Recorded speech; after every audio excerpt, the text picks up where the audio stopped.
Every single book in the world must have an author. The Noble Quran is, therefore, no exception. It is a book, so it must have an author. All Muslims believe that Allah is the one who revealed the Quran to Prophet Muhammad, peace and blessings be upon him. But those who do not believe so, they think otherwise. But who do they think wrote the Quran then?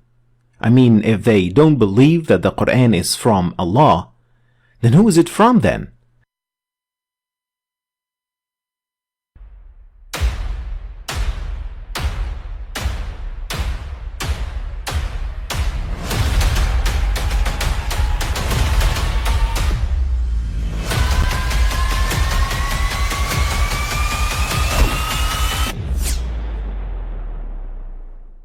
But I mean, again, he doesn't know who Gabriel is, right? Because he didn't come from an Abrahamic faith. The people of Mecca were pagan. Quran is mentioned, if this book was from other than God, they would have found in it many contradictions. If a book is without contradictions, that has no bearing on whether it comes from God or not. I've had phone books that are inerrant, but I certainly don't think God gave them. That we believe without understanding. The brother asked a very important question, that most of the scholars say that listening to music, watching movies, and most of the television programs, they're haram. So how can we have fun? Let me tell you, brother, at the outset, that having fun is permitted in Islam as long as the fun is halal fun.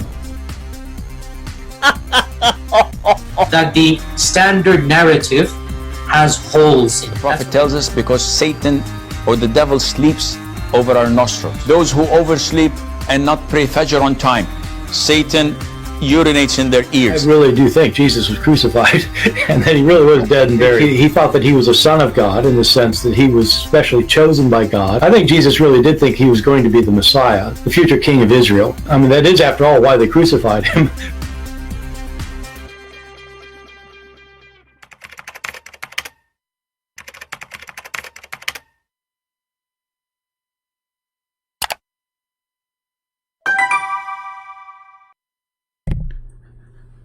Hello everyone, and peace of Christ to all of you. Today we have a very important topic. As you see, we heard in the introduction that every book has an author. Who is the author of the Quran?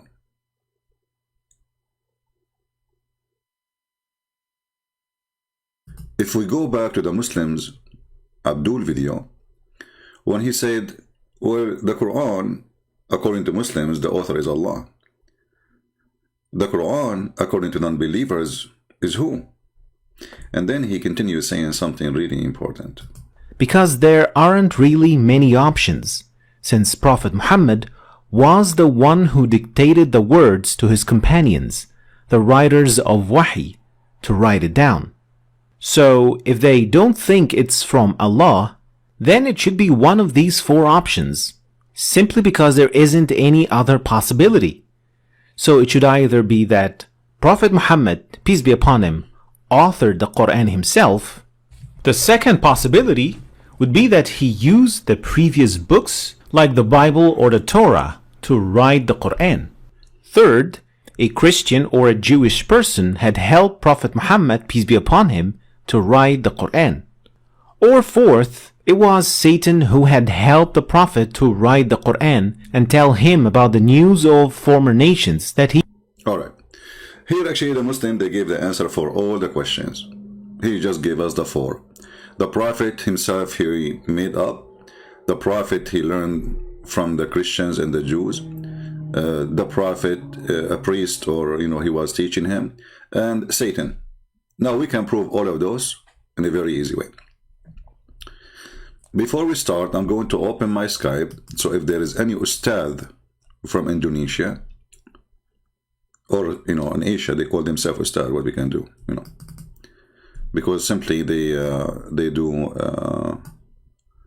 they play karaoke, Ustadz, they are Ustadz. So we will open our our Skype, and if you are an Ustadz, and feel free, we will be happy to listen to you, or you can refute us. if the Quran is written from God, then God should not be stupid, right? He shall not speak as an illiterate person. But if this God he speak as a literate person, then this God is Muhammad and he is illiterate. We can prove that Allah is illiterate in tons and tons of verses in the Quran. But the easiest way is, let us see, we have a Muslim trying to contact maybe. This is from yesterday. Okay.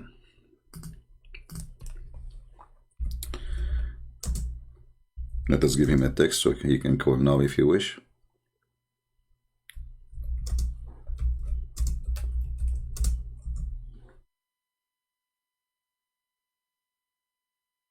All right.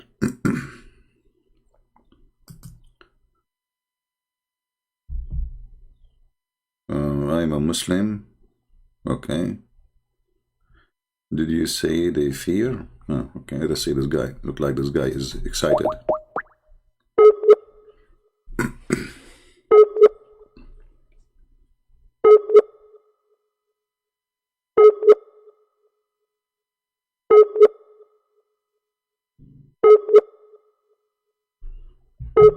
Okay, look like this Abdul, his Allah is not functioning. If you are a Muhammadan and you think you can do better, please let me know.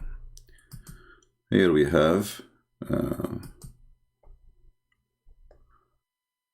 okay, I don't see any Muslim texting reading. So it's very easy to prove that the theory, this person who is a Muslim, is easy to prove, as easy as it can be. Look what he said. The Prophet himself, he wrote the Quran. The Muslims, they say that they will say later, you know, well, the Prophet, he can't write the Quran because he's illiterate. But look how stupid this excuse is. They themselves, they say that the Prophet, he dictates the words of the Quran to the scribe. So writing the Quran does not have to be done by your hand. This is a very silly argument. I mean, this is how silly they are. Because there's a writer who writes, and there's a writer, he say words.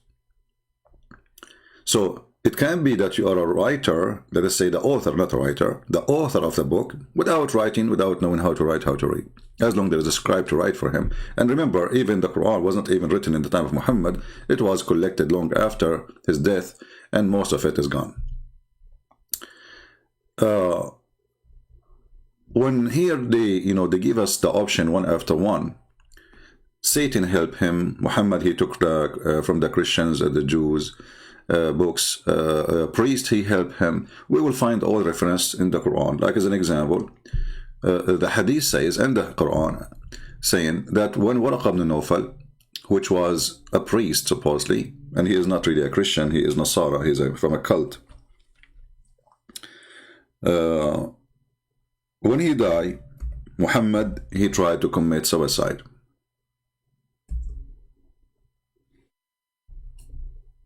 He tried to commit suicide many times. Let us find the hadith.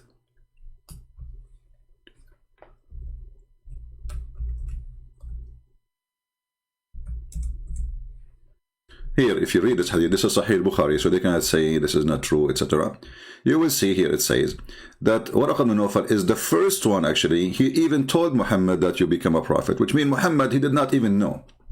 Isn't it weird, isn't it strange that the one who told Muhammad that you are a prophet is a priest? Not even the angel who supposedly came to him. I mean, can't the angel tell him, I am an angel? Can't he tell him, today you became a prophet? No.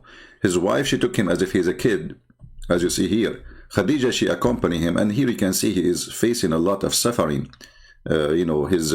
His neck muscles are shrinking in pain, and Muhammad, even he said to Khadija, what's wrong with me?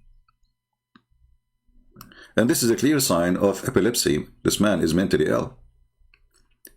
Then he told her everything had happened to him. But before that, you will see here, and his neck muscles twitching with terror till he entered upon Khadija. He said, cover me, cover me. So he have a fever and cold. And they covered him till the fear. You see the word fear? Why Muhammad is living in fear when he saw and he heard an angel bringing him the word of God. Isn't it the Muslim they say the Quran bring peace to our heart? Isn't this what they say to us? Since when? If your prophet himself did not receive the peace when he heard the Quran, he just heard the Quran and he went not. So, if you know, the Muslim even they say that the one who get crazy from hearing the Quran is satanic. Satan himself, he fought. Muhammad, he did more than 14 now. So how he is a prophet of God and he just heard the Quran and he is out of control? Fear, his neck is in pain, his muscles is twitching with terror till he entered upon Khadija, and Khadija, she covered him. And then actually a different story says that he was making sound like a camel. So he makes sound from his throat like a sound, like a voice of a camel. So what happened to this prophet? Is he possessed by the devil? Is that because he's mentally ill? Choose one. And then later we will find that Muhammad, when she took him to Waraqah ibn Nawfal, and it says here clearly that this Waraqah, he is a person who was writing a gospel in Arabic, that is the Quran. In the pre-Islamic period, become a Christian and used to write in the Arabic writing, and used to write the gospel in Arabic. Do you see it? That is the Quran. And Muhammad, he stole many of, for sure not all, because you can tell later the Arabic of Muhammad became horrible. You can tell when the difference between someone and someone else, when they, you know, the level of language. Muhammad is just a fool. His language was very funny. So here, the man, he is writing in Arabic gospel. Where is this gospel? What happened to him? Muhammad have access to it, and he was with Waraqah almost every day. Even when he was lost, Muhammad, when he was a kid, they found him with Waraqah. So, and I believe, this is my opinion, you know, Muslims don't have to agree with it, or anyone. I believe the true father of Muhammad is Waraqah ibn Nawfal. If you read my book, you will see the sister of Waraqah ibn Nawfal, which is obviously sent by Waraqah. She offered the father of Muhammad 100 camel in order to F her. Excuse my language. This is what it is. Not to marry her, to sleep with her. And Muhammad, he told her, Muhammad's father supposedly told her, I will be back after I finish with Amina. So he went to Amina and he did F her, and then he came back to the sister of Waraqah. And then when obviously she don't want him to go there. So now she knew that he went there and he did already. So she told him, forget about it. And this is a proof that the father of Muhammad was a Jagalo. And this is written all in Islamic books, have nothing to do with it. I'm just telling you what it is. And then you will see here that Waraqah ibn Nawfal, when he died, the inspiration of the Quran stopped. Read carefully. It says here that when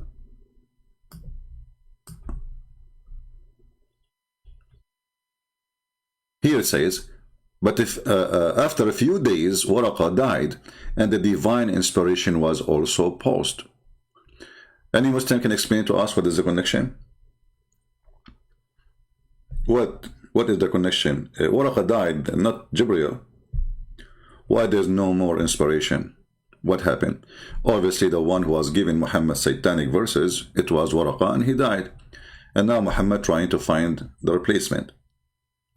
And then you will see Muhammad, he tried many times to commit suicide by jumping from the top of the high mountain. It says here, and then he becomes so sad, Muhammad, as we have heard that he intended several times to throw himself from the top of the high mountain. And every time he went to the top of the mountain in order to throw himself down, Gabriel appeared to him and said to him, "Oh Muhammad, indeed you are a prophet, you are a messenger of Allah." And here you see how the stupid stories work. Because as you see, Muhammad is trying to commit suicide because Jibreel is not coming. So how Jibreel is coming and he's trying to commit suicide? There's no more inspiration. When Jibreel comes, he's an angel. That is the inspiration guy. That is the delivery guy. So why Muhammad trying to commit suicide? Obviously the story here is a fabrication. Muhammad trying to commit suicide, or thinking about it at least, because he did not know what to do now. The one who was giving him the Quran is dead.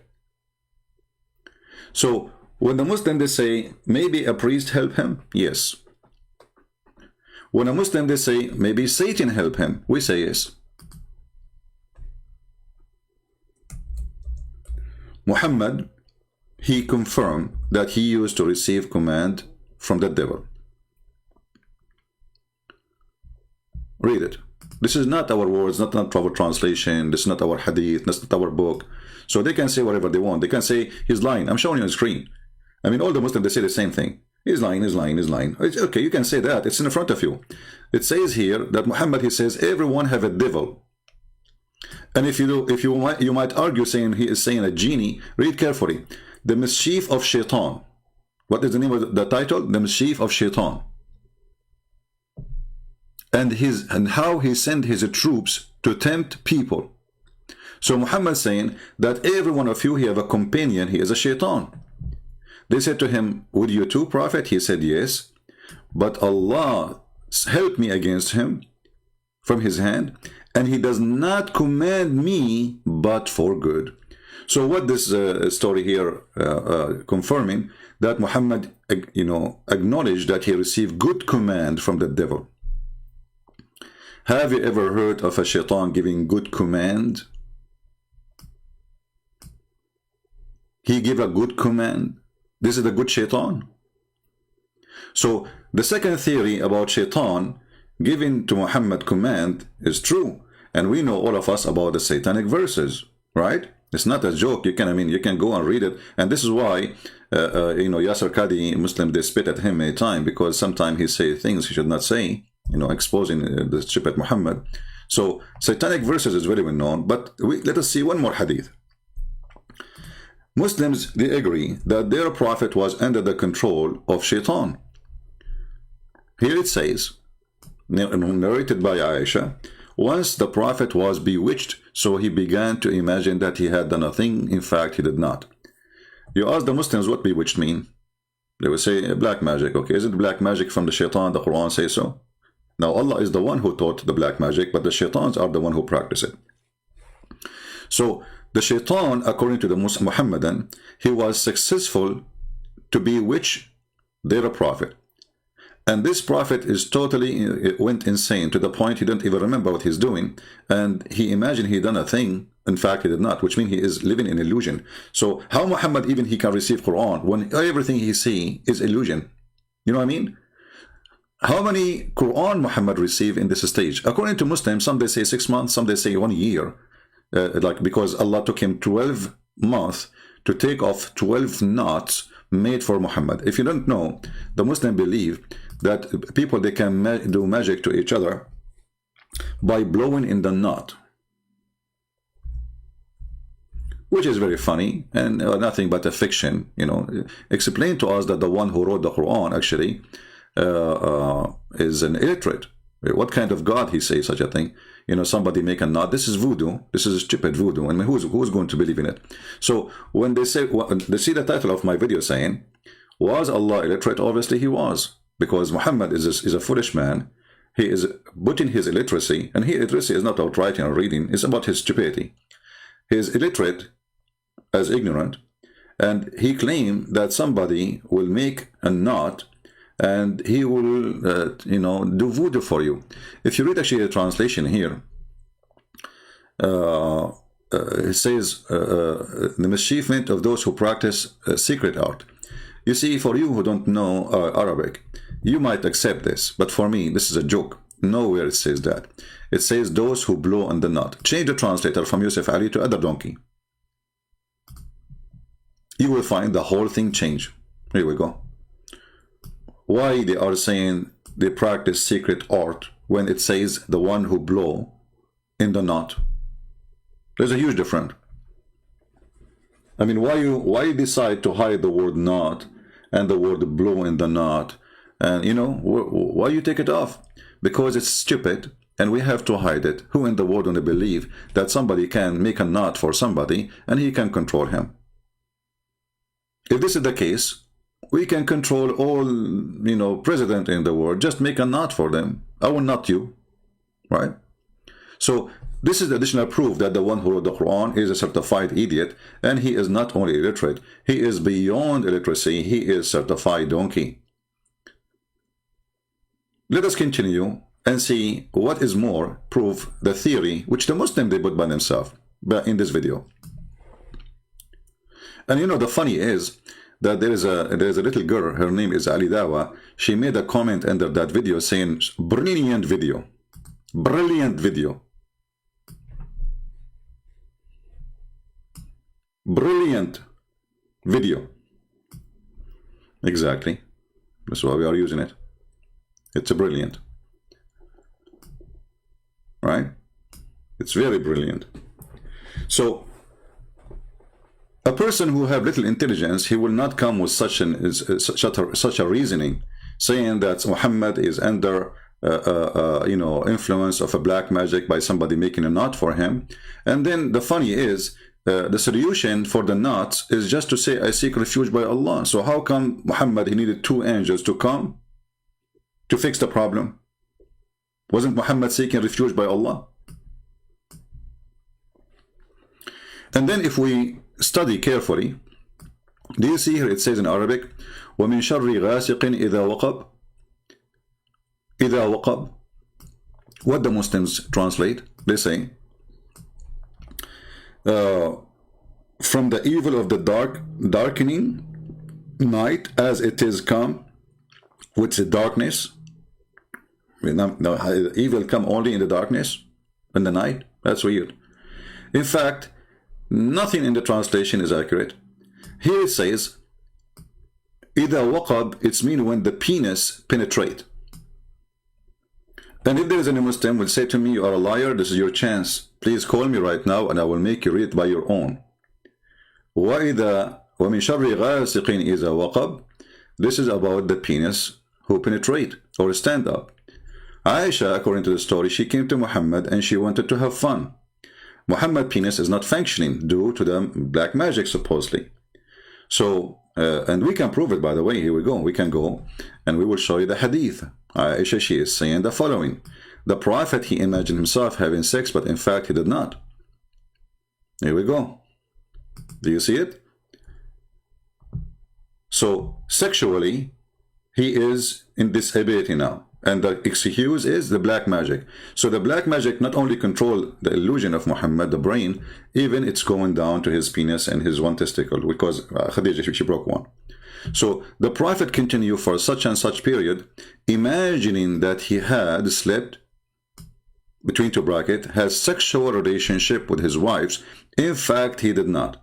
One day he said to me, O Aisha, Allah has instructed me regarding the matter about which I had asked him. There come to me 2 men. So look here. Muhammad claiming that 2 men, which is an angels, they come to him to fix the problem of the black magic.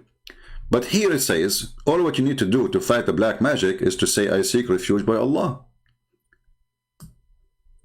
So how come the Quran is not working?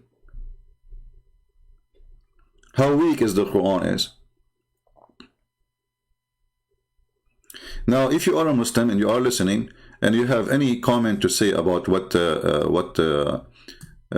are saying, please don't hesitate. We would like to hear from you and hear some intelligent discussion. All right? The Muslims always, they make videos saying Christian Prince is lying.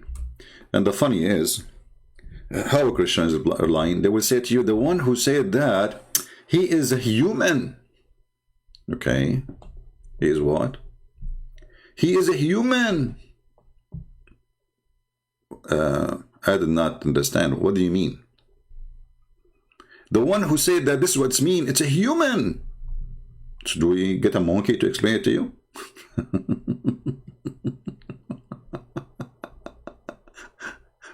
So this is how I lie. I read in your book. I'm reading books written by Muslims, and those books are published for hundreds and hundreds of years. And nobody opposed them. The second we mention to them what is in their books, they go not.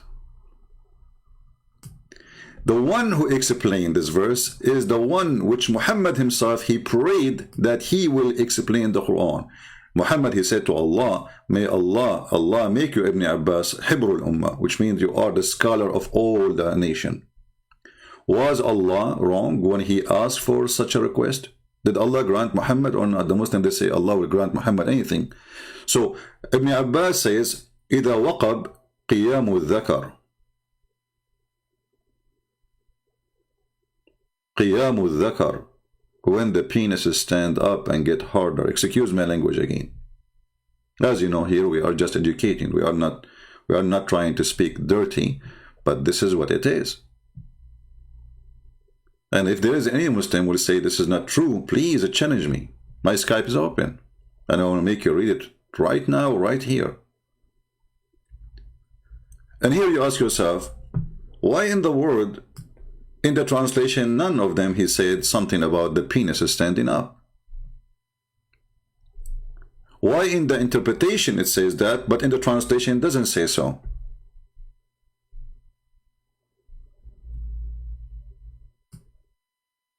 Simply because it is stupid, it is embarrassment, and it is obviously something coming from illiterate.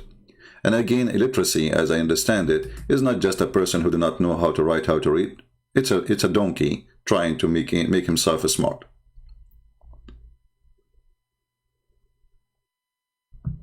It is a certified idiot. And yet he claimed that this is a word from God. A word of God is speaking about somebody making a knot controlling your penis.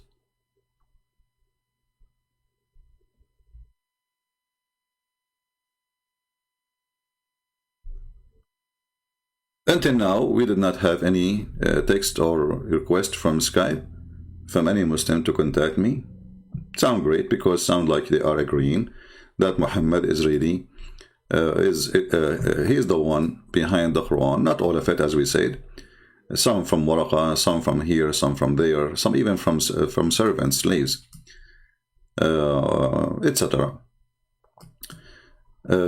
But the most important still, you know, how we can even provide more like a problem with this book. The stupidity here, Muslim, they can go around it. They can say, oh, this guy is lying, doesn't mean so.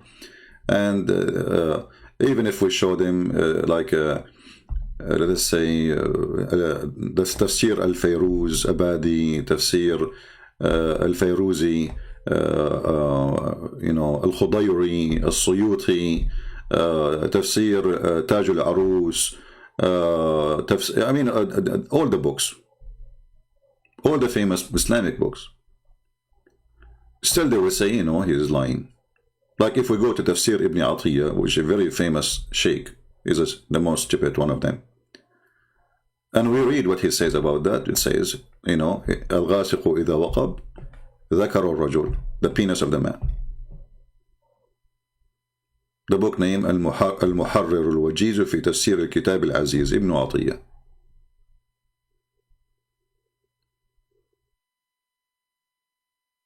Or what about al-Ghazali al-Tusi al-Shafi'i? Or what about al-Itqan fi Ulum al-Quran? So we can give them endless reference. Still they will say to you, you're lying. Now I want to show you that this book cannot be from God, because God should not say things twice wrongly. I'm not going to show you contradictions which we showed before. If you remember, we showed you before how the Quran in one place says like the mountains created, you know, in a certain order, and then the last one, it was the sun. In the other chapter, the opposite. There's no way God, he would do such a thing. And actually the Quran itself says, if this is a book made by other than Allah, which supposedly means God, you will find in it a lot of contradiction. And actually this is what Mimi Hijab he used when he was speaking to Borat. If you remember here, and then Borat, he made fun of him because he is being stupid.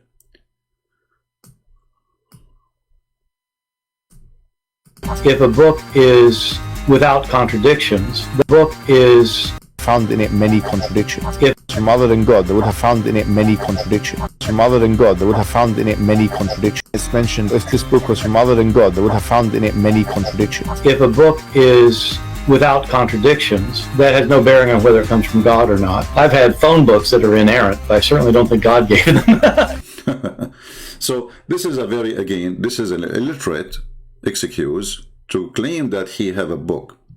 And here we go, the atheist friend of the Muhammadan, who work in Arabian countries getting a lot of money, and they thought because he is working for them, he will never say something wrong against Islam, but he got them busted. Even though I think he don't mean to hurt the feeling and the testicles of the Muhammadan, because it's a testicle nation. Women don't exist, and everybody, you go in the street, everybody is a man. You go to the football game, everybody is a man.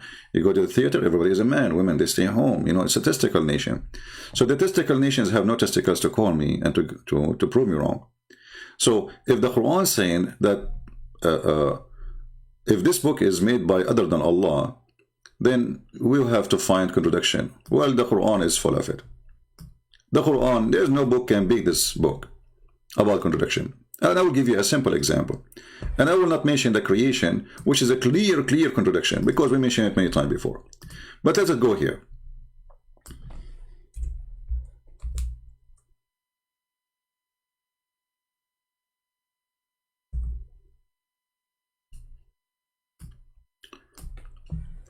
Look at this. Chapter 15, verse number 28, chapter 38, verse number 71. We will not read only one verse. We will read the two chapters about the creation of Adam. See, if God he said something, right? I mean, whatever he said, it's going to be the same, whatever you go to story. It is not right that the same story, and remember, the Quran is made only by Allah. You know, we can be 4 people, or 5 people, or 10 people, listening to, let us say, a teacher, or even a prophet. And then we write down, he said this. A human being, he can write, based on his memory, as much as he can remember exactly. You know, he tried to make it perfect, but there's no human being really can make it really perfect. Unless God supported him, right? But here we have a God himself is talking. So the story should not come twice differently. What Allah he said to the angels, who is a Muslim would like to call me? Who is a Muslim would like to call me and tell me what Allah he said to the angels?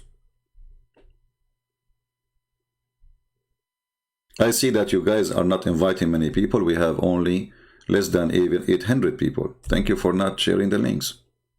As you see, our topics are very important, and you know, it's nothing but a pure education. It's for free. I just woke up, I open, I went to sleep, I close my YouTube, so you can tell how many hours I'm putting here just to teach you.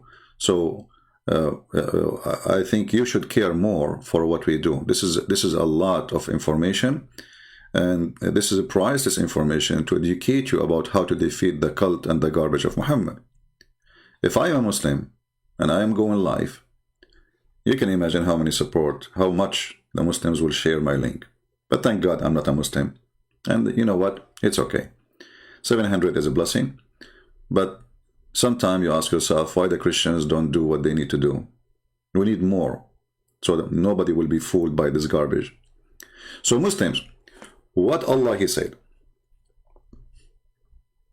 Let us read chapter 15, verse number 38. And remember when the Lord said to the angels, I am going to create a man from sounding clay of altered black smooth.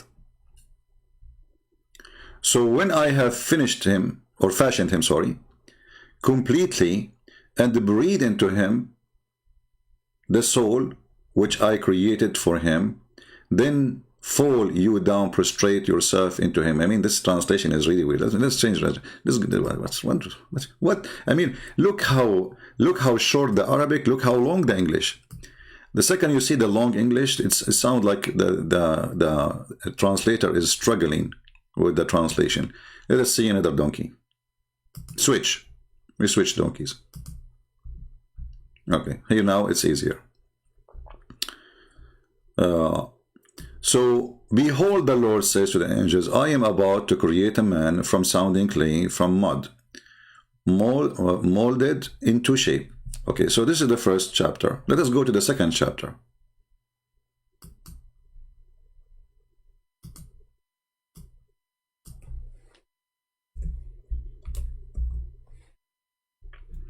Chapter 38, verse number 70. Behold, the Lord, he says, I am about to create a man from clay.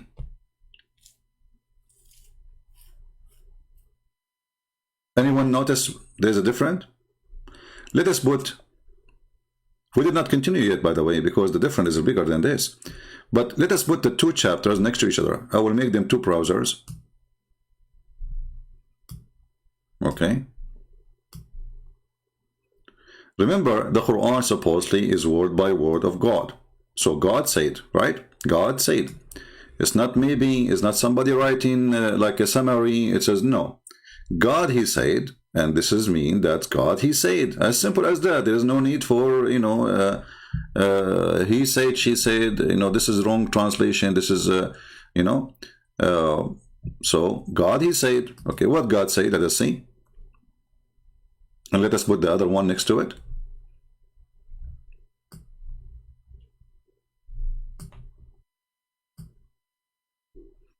We're trying to make it fit, you know.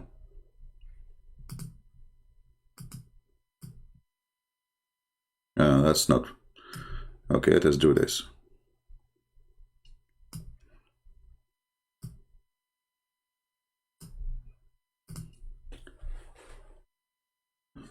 Behold, and remember we are using the same translator, I guess, right? Both are Yusuf Ali. Behold, the Lord said to the angels, I am about to create man from clay. Behold, the Lord said to the angels, I am about to create a man from sounding clay, from mud molded into a shape.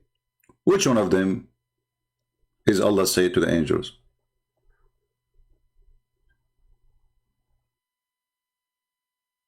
Because it cannot be both. Did Allah say this word by word? Or this is fiction, somebody making up, telling us about a story? Because it cannot be the two things in the same time. How many times Allah repeat the story to the angels? How many times Allah, he came to the angels, says, hey angels, I'm going to create somebody. Twice, try, 3 times, 5 times? This story is all over the Quran.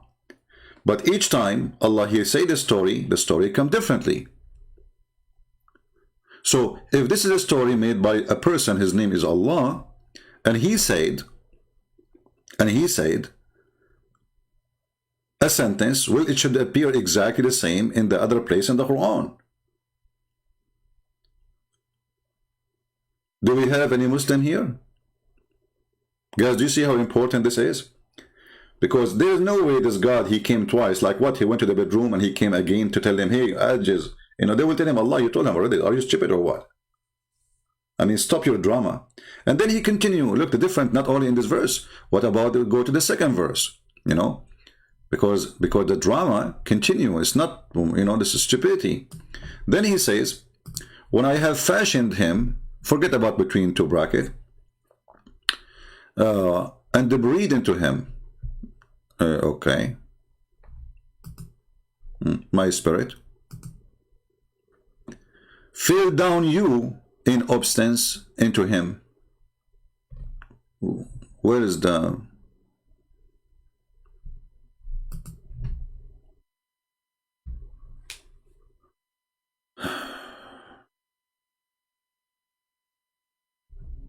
Let us put the Arabic. فإذا سويته ونفخت فيه من روحي فقعوا له ساجدين. فإذا سويته ونفخت فيه من روحي فقعوا له ساجدين. So both are the same. So how come the start changed? Do you see? So this is the same event, because this is now is connected to a physical bowing down.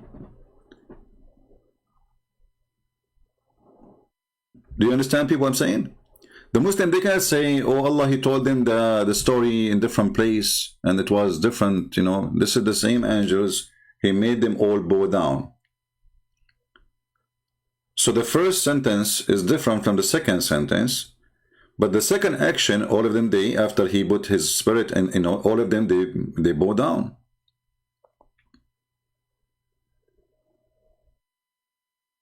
And then look at the repeating. I mean, why this God is repeating himself? You just told us a story. And when I fashioned him, etc., and then he saw, so the angels prostrate themselves. Here, so the angels prostrate themselves. And then says, not so Iblis. Okay, and here it says,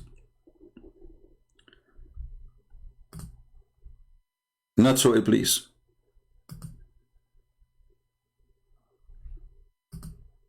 But if you read in English, it looked the same.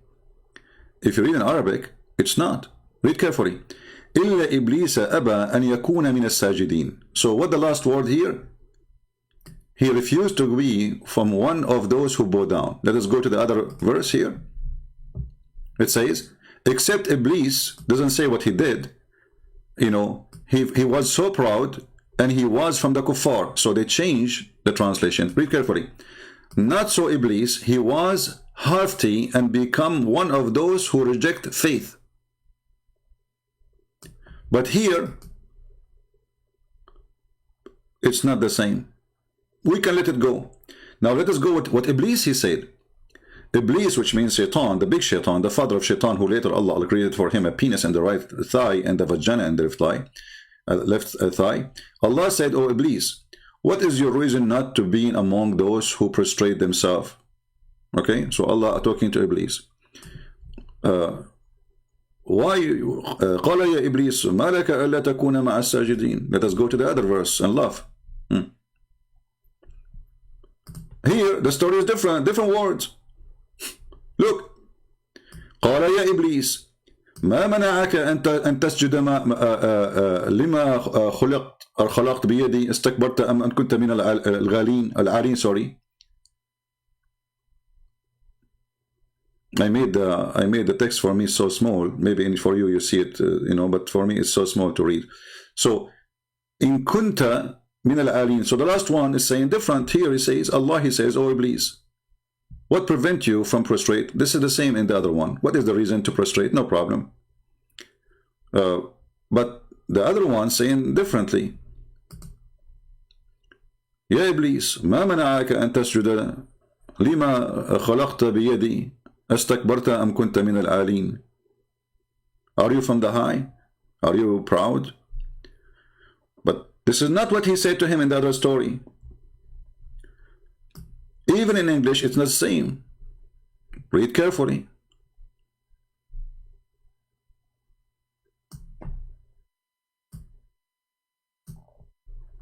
Do you see it? So did Allah say the same sentence for the same story, for the same moment, for the same day, for the same person? What here it says that Allah, he said to Iblis, is different from what it says here that Allah says to Iblis.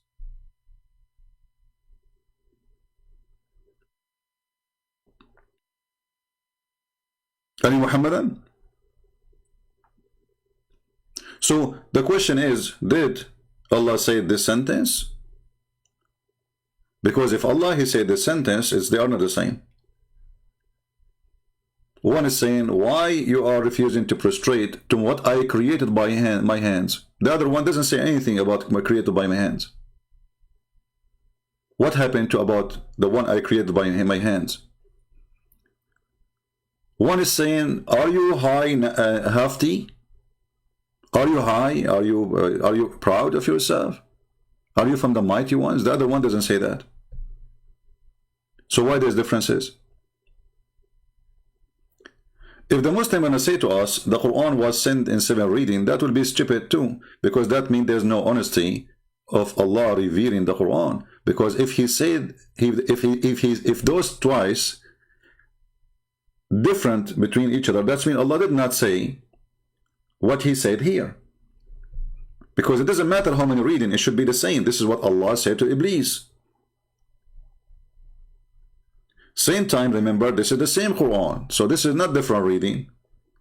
And this is the Quran according to Hafs. So according to our reading, the verses is coming differently, and they are presenting obviously a contradiction. Because either Allah says the one in the right, or He says the one in the left.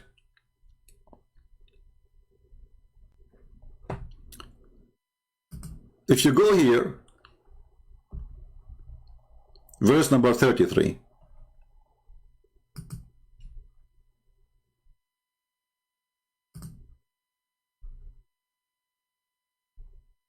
And verse number 76 is totally different too.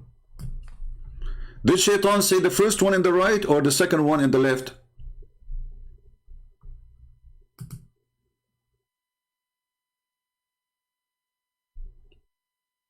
Any Muhammadan? Which one the Shaitan he said to Allah? Remember, this conversation did not happen twice, because Allah then He cursed Shaitan and He punished him. So which one Shaitan he said? Any Muslim can help us? So do you see how easy? And then we can continue reading the whole story, and you will see that they don't match.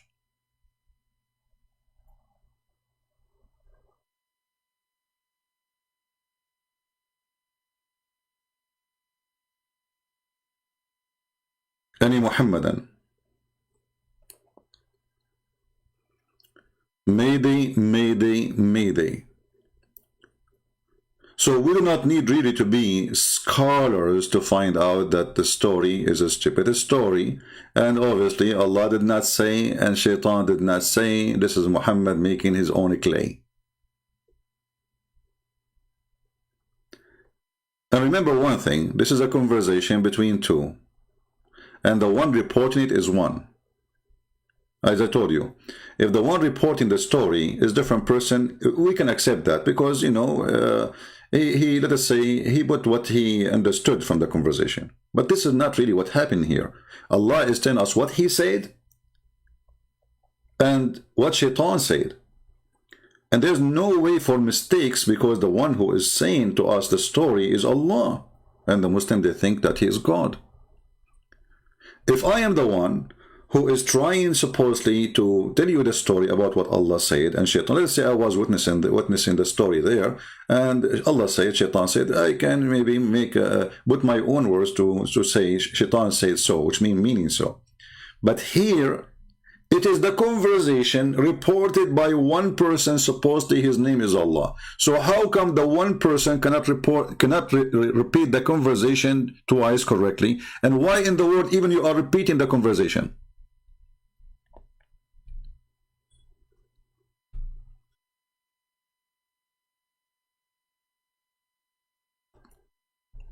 And Abdul, and as you see, don't tell me now you are lying. It's in front of your eyes. It's in the front of your eyes.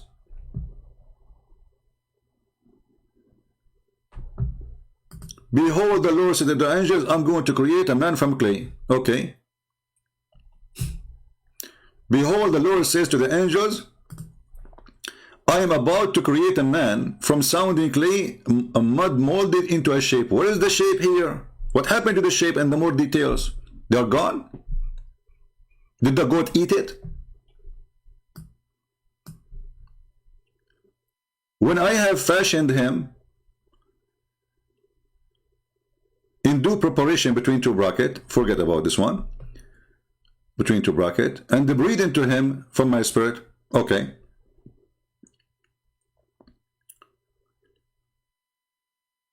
They fell down in obedience to his to him. Okay, so this is one, it sounds like the same, but in fact in Arabic it's not.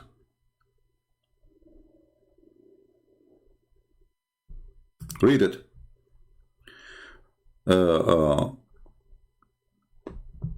When I fashioned him, actually those two here, 29 and 72, they are perfectly matched. The translation is not right, but the Arabic is perfectly matched. All right. But look what happened. Here the sentence is matching the other sentence in the other line. The second we go to the second sentence, they are different. This one is matching. This one is not matching. This one is not matching. This one is not matching. And here, this one is matching.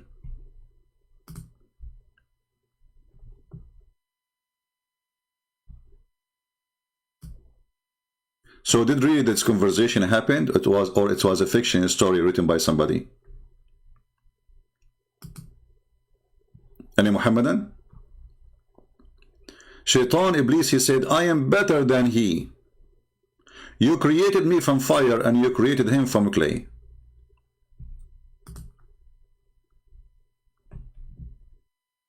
Here, the answer is different. Which one, Shaitan, he said? Muslims, which one, Shaitan, he said? The 133 or 76? Who is the one who added the word shape?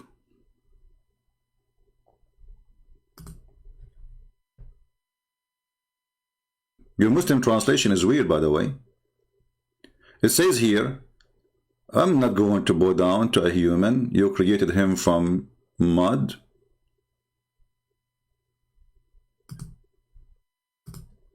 Min hama'in masnoon. Where is the hama' al-masnoon here? Did Allah drop it? What is the word masnoon? Let us compare in Arabic now. Now we can do that. Hold on. We need to change the location of the page so we can show the Arabic side. Even if you do not know Arabic, you can tell there's Arabic word are missing. Let us do this here. Maybe it's better to make a screenshot. So here you see, here 1 word, 2 word, 3 word, 4, 5. The last word is, Allah, he said to him, فَأَخْرُجْ مِنْهَا فَإِنَّكَ رَجِيمٌ. You are rajim. The last word. Here, Allah did not say, sorry, the verse here, 76, we need to read.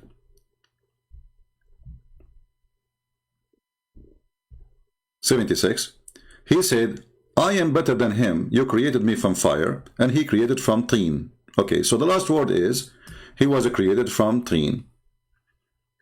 Did Shaitan use the word teen in the second verse? No. قال لم أكن لأسجد لبشر خلقته من صلصال من حمأ مسنون. Which one he said? Here it says teen, he says salsal. You know, salsal is kind of mud. But you know that when you make a brick, the red brick, you burn it, you put it in an oven. So this is what he's saying here. So sounding clay, mud molded into a shape. Okay, here there's no such a thing. So did Shaitan say this one, or he said this one?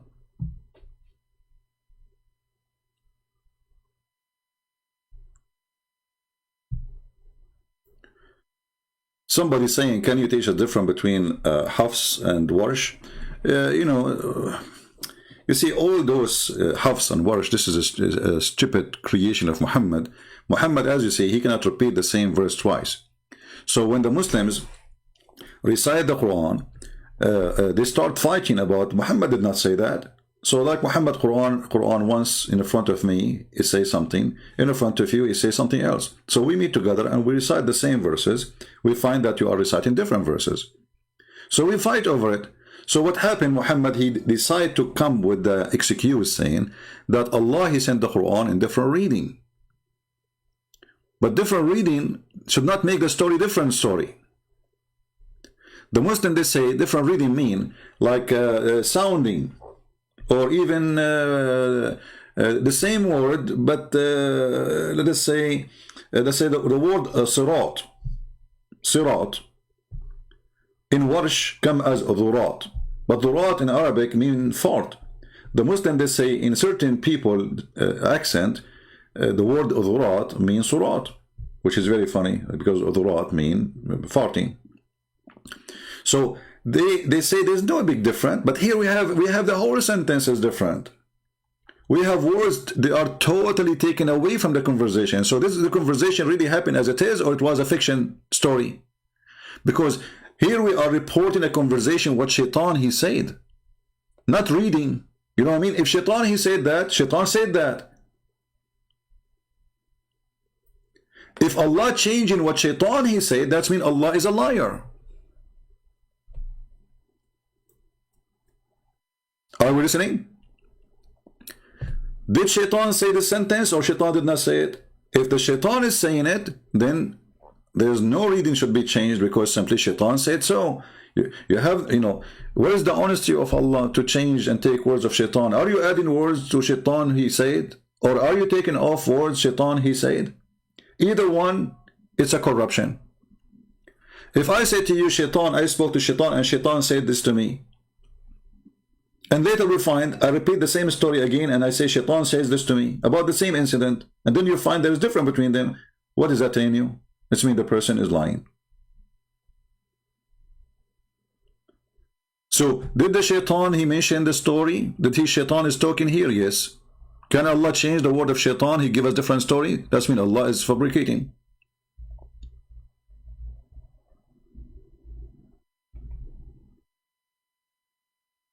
If you read this verse here,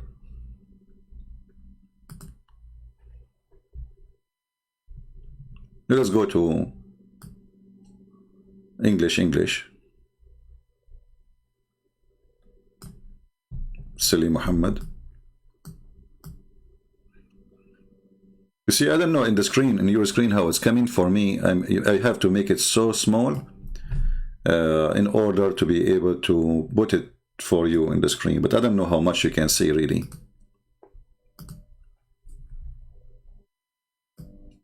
Maybe the one who will do editing later, he can take 2 screenshots and put them next to each other.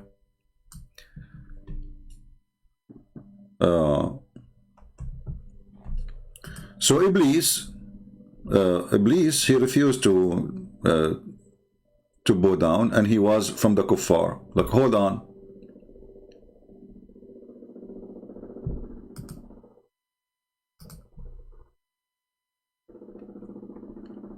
Where is the kuffar here?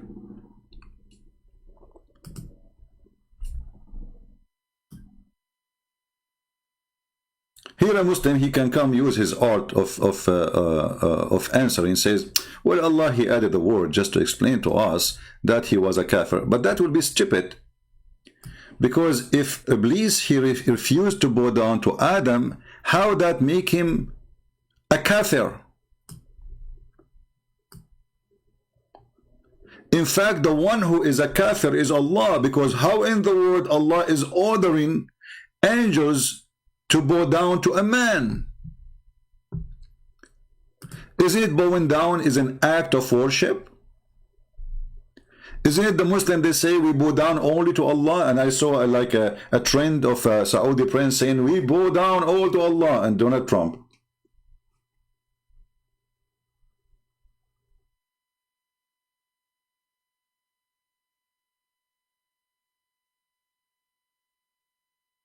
Refusing to bow down to a person he is not God is not a kafir act. This is a good act.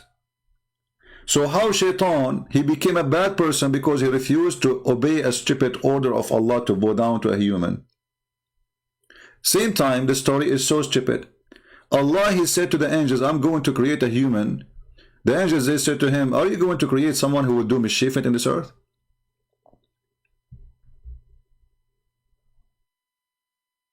Yet Allah, he forced the angels to bow down to Adam. Isn't it Allah, he did order Adam to get out of the heaven because he was a bad boy? And not only that, if we look at the story, like more study of the story,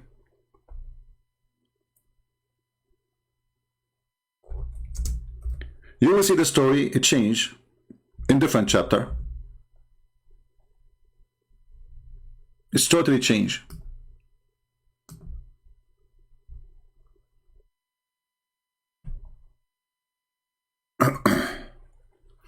إني جاعل في الأرض خليقة.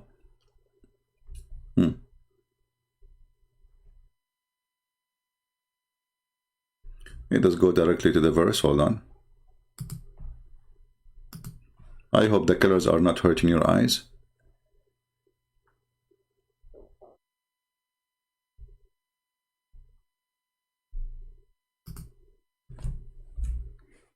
And here an example of Khalifa and Khaliqa. In one reading it says, some Muslims they say it is Khaliqa, not Khalifa, and there's a huge difference. Khalifa is someone who will inherit the earth. Khaliqa is a creation. But the meaning is a huge in difference. Behold the Lord, he says to the angels, I'm going to create a person who will inherit the earth. They said, will though he place in the earth someone do mischievement? Here the story is different. Do you see? This is chapter 2 verse number 30. The story here is different. They said he will do mischievement, etc., etc. And then Allah he accused them to be a bunch of liars. The translation here is a false translation. It says, tell me those names if you are right. In fact, it says if you are truthful. Change the translator, you will find right away the Quran change. As usual, depend on the donkey who is translating. See? Truthful. So, the story here is different from the other two chapters too. There's no names. There's nobody objecting. There's no, here there is different story. Here, because they accuse Adam of mischievement, Allah he ordered them to bow down. There, when he fashioned him, right away they bow down. Read carefully. In those verses here, Allah he just report to the angels, I'm going to create somebody from clay. Wonderful. Angels said nothing. When I have fashioned him in proportion and breathed into him, they fell down right away to him. But this is not what happened in chapter 2, verse number 31, 32, 33, etc. Here the angels, they have an objection of Adam to be created, for he would do mischievement. Here Allah, he taught Adam, the names of all things, and then he placed those things in the front of the angels to prove to them that they know nothing. He said to them, I know what you know not. And then when he placed those things, he said, tell me the names of those things if you are truthful, which means Allah, he accused the angels to be a bunch of fraud liars. Because he did not say if you know, he says if you are truthful. And if the Muslim, they claim that Allah made a perfect Quran, then the perfect Arabic saying, if you are truthful, and even your translation saying so. If I say to somebody, tell me the names of those things if you are truthful, and then they fail to tell the names, that means the angels are not truthful. But this story is story different from the story from the other chapter. So now we have the story repeated in 3 chapters. Each one of them is totally different. Even he say, she say is different. So how that can be from God? Why does God, he cannot even be honest, decent to tell us what shaitan he said exactly? Do we have any Abdul wanna call us?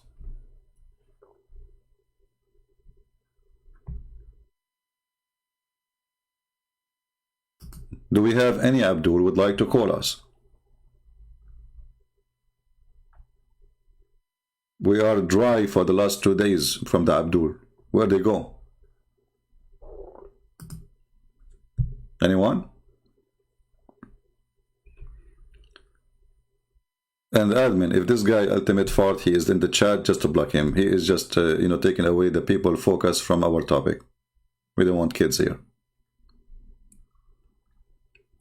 Do we have any Muslim here have a comment? So when your God, he say a story, the story should match. Remember, this is not a book written by authors, like, when we say the Bible according to John. Well, it's also, obviously, John is writing there, right? It's not a secret. According to Mark, according to Luke. So here, this is the Quran according to Allah. So why the story of Allah does not match with the story of Allah?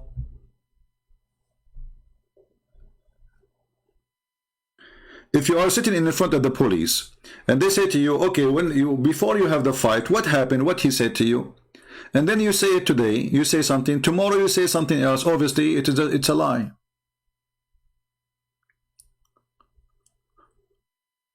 And this is one of many examples of the stupidity of the Quran, because all the stories which Allah repeats in the Quran is different.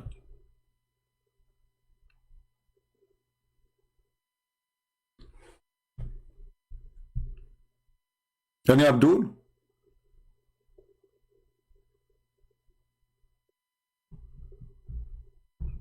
Any Muslim objection?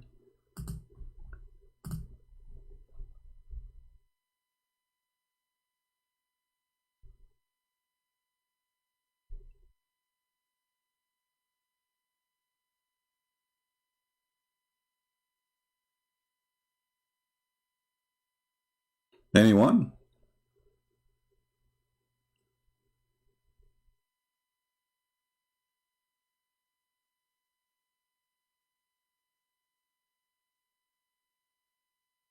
And you know, we can show you endless stupidity in this book. Like, as an example, when somebody challenged Abraham, let us go and close some browsers. Give me a second.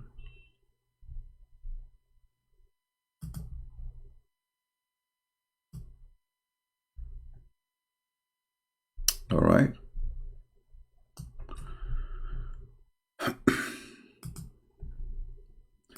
A person, he says to Abraham,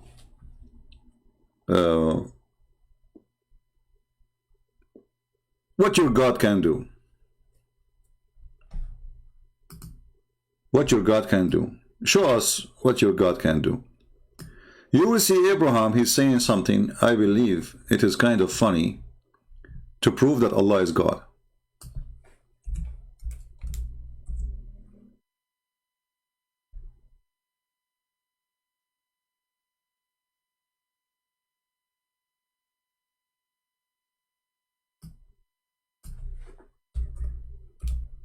Let us find the verse.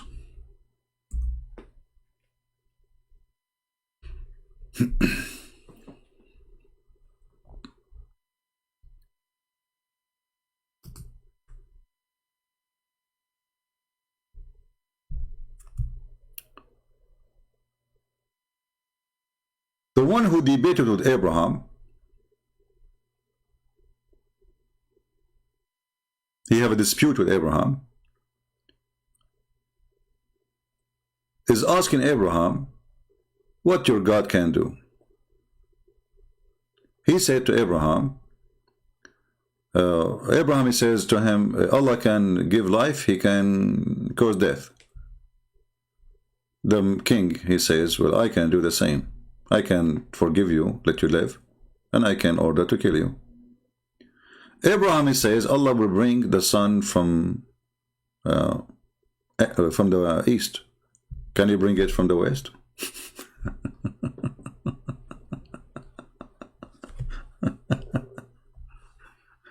Is that really a debate happened for real?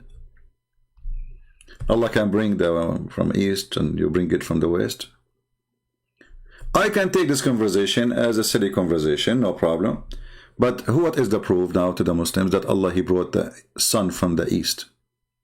Does really the sun even come from the east? Is that a statement of Abraham or Allah? Tell us what Abraham says. Did Allah inspire Abraham or Abraham was making his own statement?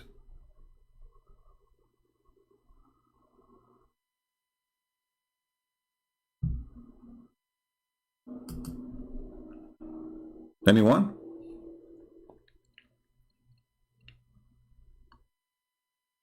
Do Allah bring the sun from the east? Muslims?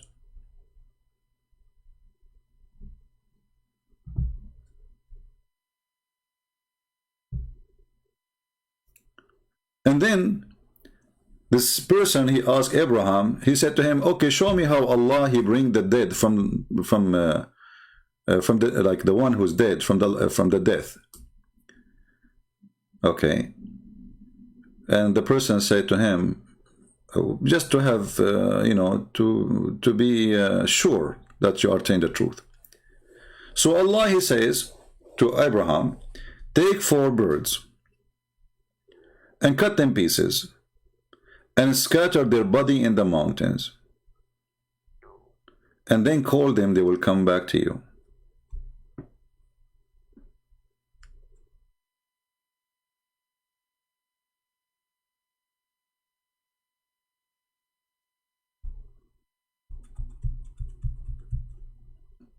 Muslims,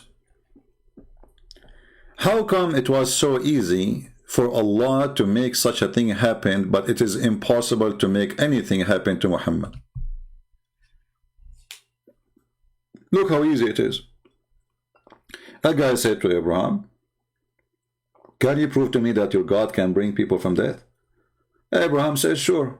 Allah told me now, I will cut chickens, make them pieces, and I will call them, they will come back to me. I will put them even in different mountains. And he say, hey, chickens, all the chickens will come. Look how easy it is. With Muhammad, mission impossible. Allah, he refrained from making miracles. How this can be a book from God. And those stories Muhammad is telling us, all of them, we can find them in the Jewish, some in the Jewish like fairy tales, some in the rabbi's book, like the story of the ant speaking to Solomon. This is a legend. Or when Muhammad first time he heard about the punishment of the grave.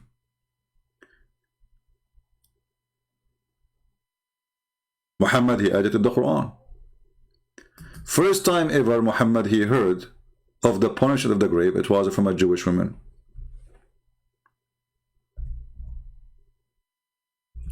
A Jewish woman, she said, most of the punishment of the grave is because of the urine. Muhammad, he took it, he adopted, and became his religion. Urine caused punishment of the grave. Is that a book written by illiterate or written by an idiot? If the one who inspired Muhammad with information is Allah, aka Jibreel, and he said to him that urine will cause you to be punished in the grave, torture in the grave. Is that a statement of an idiot or a smart person? And then we search a little bit, we find that Muhammad never heard of this before until a Jewish woman, she said it, and then after that he never stopped saying, I seek refuge from Allah, by Allah from the punishment of the grave.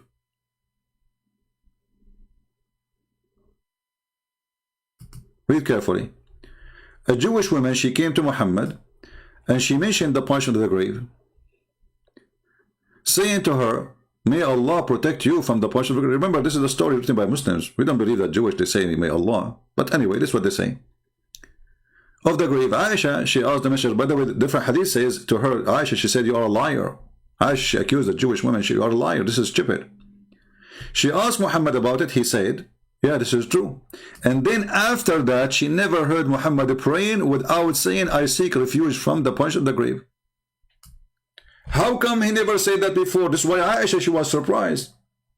Correct? Aisha, she never heard this before. And now we ask the question, is this a book written by illiterate? Yes.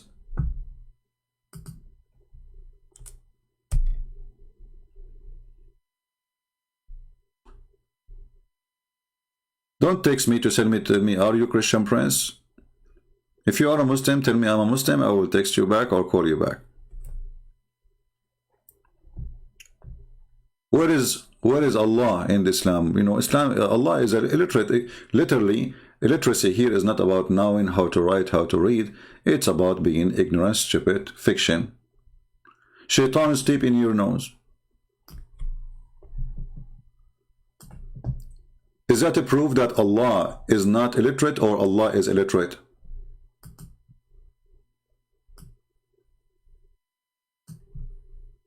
That we believe without understanding. The brother asked a very important question, that most of the scholars say that listening to music, watching movies, and most of the television programs, they're haram. So how can we have fun? Let me tell you, brother, at the outset that having fun is permitted in Islam as long as the fun is halal fun. That the standard narrative has holes in it. The Prophet tells us because Satan or the devil sleeps over our nostrils. Those who oversleep and not pray Fajr on time, Satan urinates in their ears. I really do think Jesus was crucified. So Muslims, is that teaching coming from the illiterate Allah or the educated Allah? That shaitan, he sleep in your nose and he piss in your ears and he jump in your mouth and he round himself around your penis. Anyone will send me and like to ask me to add him, I will block you. I don't add people, even Muslim, I don't add them. So stop sending me add me, otherwise I will block you. Why you want me to add you anyway? What's wrong with people? Do you think this is like a collection of friends? Here we are here to teach. Skype is for Muslim to call me. Add me, can you add me please? I would like to add you. What is that for? I'm not going to talk to you anyway.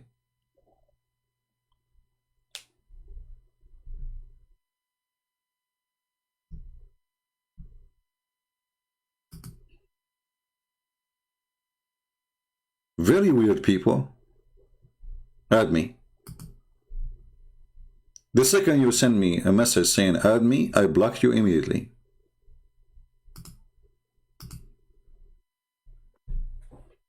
Specifically if you are a female. And for sure if you are a male too.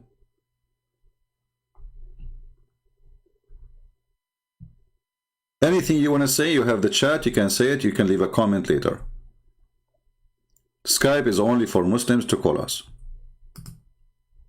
Now, do we have any Muslim would like to call us?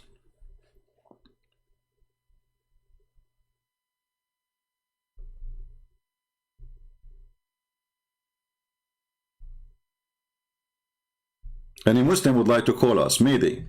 Who is a Muslim and prove to us that the Quran is not written by illiterate God? You Muslim, you kept saying that Muhammad was illiterate. Well, you know, I can agree with you. Obviously, Muhammad is an idiot. He's ignorant, and we agree on that. But I never heard of a God, he himself is illiterate too. Any Muhammadan?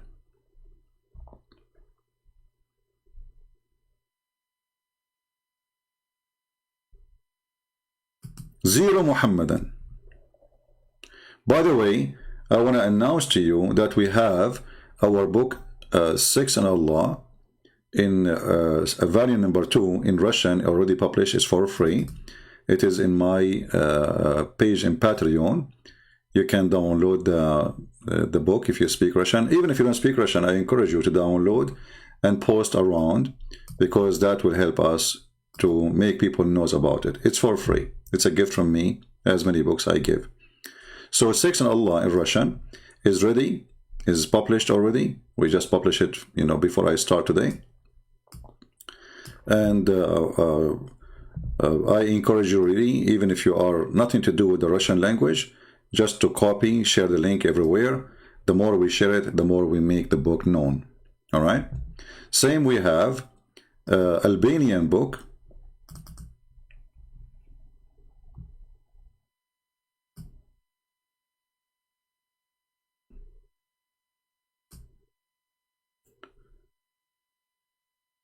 As you see, Quran in Science, it's available for free too, and we post the link for you in my Patreon, and actually the admin is posting them.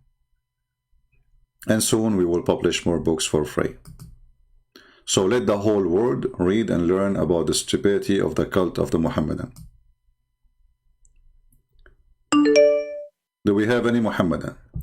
The one who is trying to call me, you cannot call me. You have to ask first. Are you a Muslim?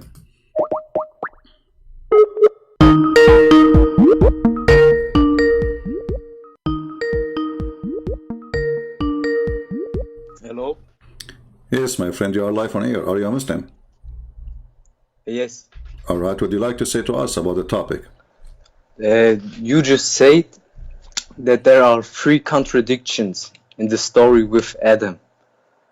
Right? No, I'm not saying contradiction. I'm saying contradiction in the statement, which mean what Adam said, what Shaitan said, sorry, what Allah said. Did Allah speak the same story many times? Does this story happen once only or many times? Yeah, but in your Bible, it's also 3 contradictions when it comes to the crucifixion of Jesus. Once he says, Father, forgive them, and you know that. So what's wrong with that? Okay, let me answer you. First of all, we have 4 Bibles, and the reason we have 4 Bibles is because if they repeat exactly word by word, then there's no need to write 4. So each of the Bible cover a side of the story. Here we have 4 authors writing the same story.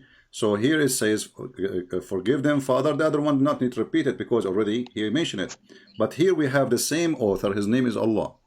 He is repeating the same story, but he cannot repeat it twice as it says. He said here something. He said there something. So did Allah speak to Shaitan many times or once about that issue? I understand what you mean, but did I hear a sound of a dog? You have a dog there? yes, yes. Isn't it forbidden for you to have a dog? Not in your room, you know. I'm sorry, my English is not good, but you can keep him outside. Ah, okay. Or not? No, what I know, if you have a dog, Allah will take out from your deed every day. But anyway, continue. So, did a shaitan says to Allah, you made me from clay in one place, and he says something the opposite in the other place? Yes. Okay, so why the conversation is different then? I'm honest to you, I don't know. Okay. You know? Okay, you know what? I'm going to forget about the topic. Obviously, I respect your honesty. You said I don't know. Can you give me a reason for you as a Muslim? Anything. You can use anything, any tool you want, anything, any reasoning you have to prove to us that the Quran is made by Allah, who is knowledgeable, not Allah is the illiterate.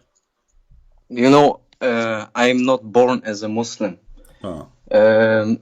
But as I know, there are miracles in the Quran. Like what? Like the water that not mix. You know the verse?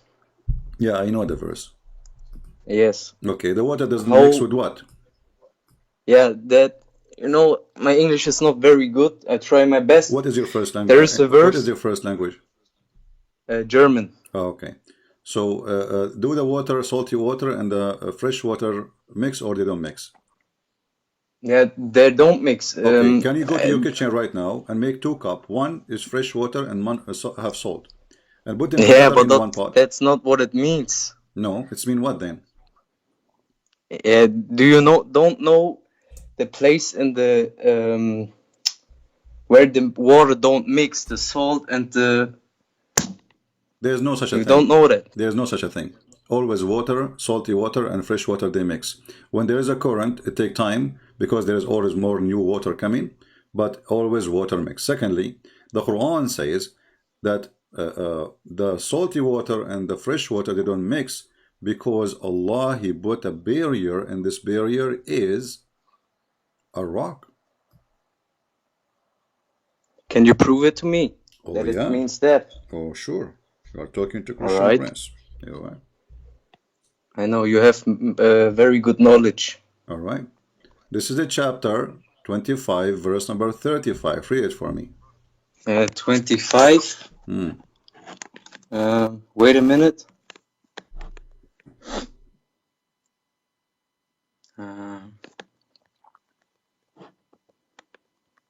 Do you hear me? Yeah. Which verse? Chapter 25, verse number 53. 53.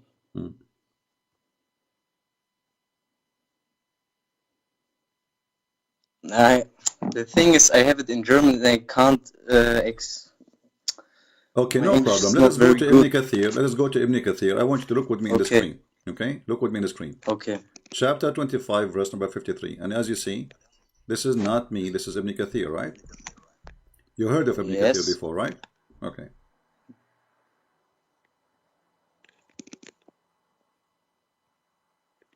Hello? We will show you if it is really a rock or not. So the Muslims, they are lying to you. And sorry, I don't want to disrespect you, but simply you've been a fool for believing them. You know? Let us go back, sorry. You know, the thing is, they say to me, look, Christianity doesn't make sense. Look, we can talk about that. We can talk about that. No problem. Let us finish this one first. And we will see. Here we go. Do you see my screen? Yes. Okay, and I can share the link with you too. So you can be sure that this has nothing to do Yeah, with me. it's fine. It's fine. All right. So here Ibn Kathir explained that there is Allah created two kinds of water. One is sweet and one is salty. Sweet water like rivers, spring, or wells, which is fresh. Sweet potable water. Okay, and then he continue. He says, وَجَعَلَ بَيْنَهُمَا بَرْزَخًا وَحِجَرًا. Okay. All right. And he set between them a complete partition between them, meaning between the sweet water and the salt water. Barzakhan mean, can you read for me? Kinds of water, sweet and salty. Springs, which is fresh. All right. The water. Okay, so it don't mean that there can't mix. Read, right? Read, my friend, read. It says, Yeah, and the partition, which is a dry land. This is what the word barzakh means. He has set a barrier and a complete partition between them. Yeah, which is a dry land. Okay. So they did lie right away, because anyone he knew that the word barzakh is a barrier, which is a land. So the whole fiction story is a fraud. Because anyone who speaks little Arabic, you can go right now to the dictionary and get there the word barzakh, and you will see barzakh simply when there is like two water from two sides and there is a piece of land between them. That is the barzakh. Okay, I didn't know that. So they lie to you, trying to say that there's a miracle. And here you need to ask yourself, why they lie to you? Why the other scholars say the same, right? This is the scholar, this is not the kids. The one who lied to you is the kids in the street, the one who tried to convert you to Islam. But this is here, the scholars. So why they are lying? The one who taught you that this is salty water and fresh water don't mix. Secondly, you can go right now and check. You will see that they mix. No one in the world can tell you that salty water and fresh water, they don't mix. That would be stupid to say so. It's impossible. This is a big fat lie. In the top of that, the Quran never mentions such a thing. The Quran is claiming that the salty water and fresh water, they are two kinds of water, they never ever mix, which is stupid, because all of us, we knew that the fresh water we have is coming from the rain, which is coming from the ocean, correct? Yes. Okay, but the verse here is saying they will never mix. Okay, I agree with you. Okay, so here, is that a mistake, or is an error, or this is a miracle? This is a mistake. Yeah, that's a mistake. Okay, so how you accept to be a Muslim? What? I didn't hear you. How you accept to be a Muslim if you just say this is a mistake? You know, they showed me things about Christianity, showed me Islam, that there's only one God. My friend, and I'll be honest with you, I never heard something bad. My friend, you know, who care if Allah is 1 or 2 or 3? If God is 10, if he said I am 10, he is 10. Do the number really make any difference for you? I mean, we have to be smart, my friend. If Allah is 70 or he's 80, that's it. He is 80. What you can do? Either worship him or not. So this is the idea of 1 and 2 as if they have a privilege. This is a silly idea. This is only, a conversation for kids. If the God he said, if there's only a God, we have to worship him. And this God, he have a family, let us say, he have a million, babies. And he said, I am God, I'm the one who created you. That's it, he is the one who created us, if he can prove it. Being 1, being 2, being 3, being 4, being 7, this is a stupid argument. Secondly, do the Muslim even they can prove to us that Allah is God? Anyway, here we go. What kind of God he think that the water, the fresh water and the salty water, they never mixed? You do not even know how the water function. Okay, you're right. So you should leave Islam right now, my friend. Yeah, but there's... Yeah, okay. I agree with you. That doesn't make sense. So you decide to leave Islam? Yes. Right, I also watched other videos from you. Okay. Things like sperm coming from the backbone and... Yeah, in this one, by the way, this is true. because, but this is only happening true for me. I am the only human being in this earth who have his sperm coming from the backbone, you know? Yeah.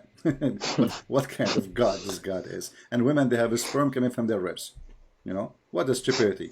And the sperm live inside the women for 40 days. It's like a vacation time. Alibaba in the cave. You know?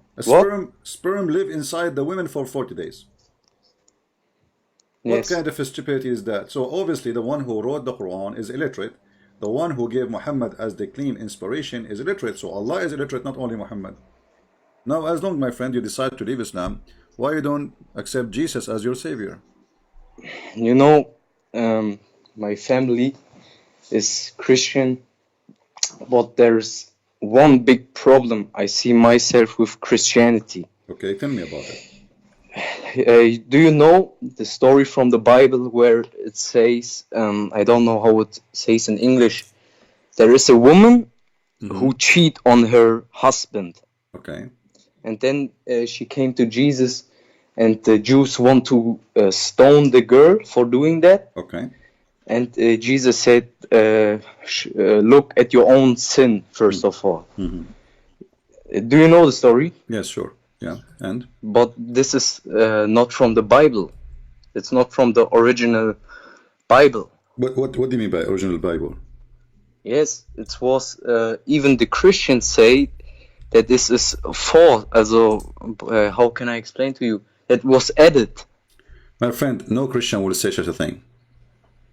I can show. I don't know how to search. If you want to say to me this person, that person, but this is not a Christian. There's no Christian will say that those were added. No Christian will say that. I can swear to you. Because the second, my friend, I am a Christian. I tell you that there's no Christian will say that, because simply all the Christian sect, Orthodox, Protestant, Catholic, they agree with the story. So anyone he say, this is his own statement. This is not a Christian statement. We have a church, you know, we have a church. We are not just individual walking in the street and everybody he come with his own meaning and his own say. So this is a story, it happened for real. Otherwise they have to prove the opposite. Do they have the original? No, but... Okay, hold on. So if they, when somebody says to you, this is not in the original, but he don't have the original, he claimed that he have. How he can find out that this is not in the original? Yeah, that's even the thing. Do you know how is the first Bible you have? Codex, how it says, Codex Sinaiticus. You know that?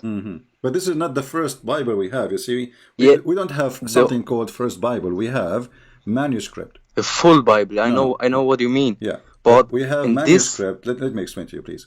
You see, because the Christians in the beginning, they were poor people, and they used to write the Bible on papers, not on leather.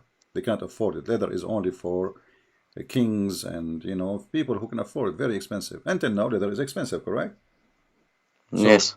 So they wrote their books in the very cheap, the cheapest material you can imagine, because simply they are poor.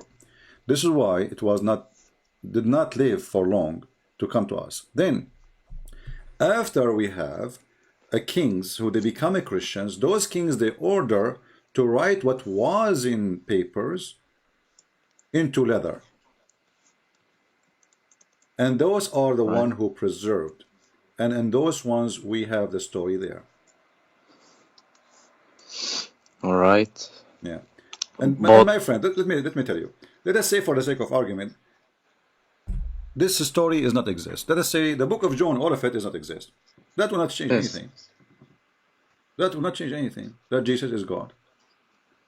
Because all what we need, a sentence from Jesus and an act of Jesus to believe in Jesus. Because anyone can say, I'm God, worship me. I can say that, you can say that.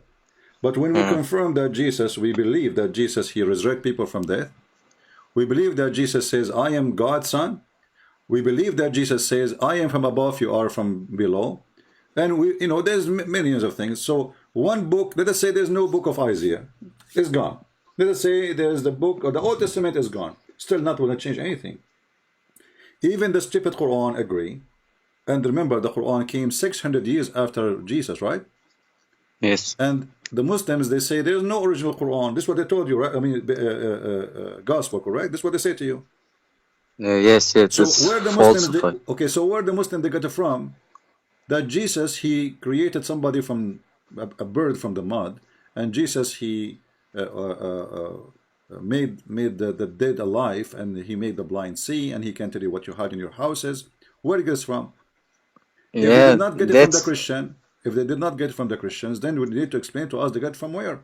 So obviously, the Muhammadan themselves, they are the one who is collecting stories from Christian sect.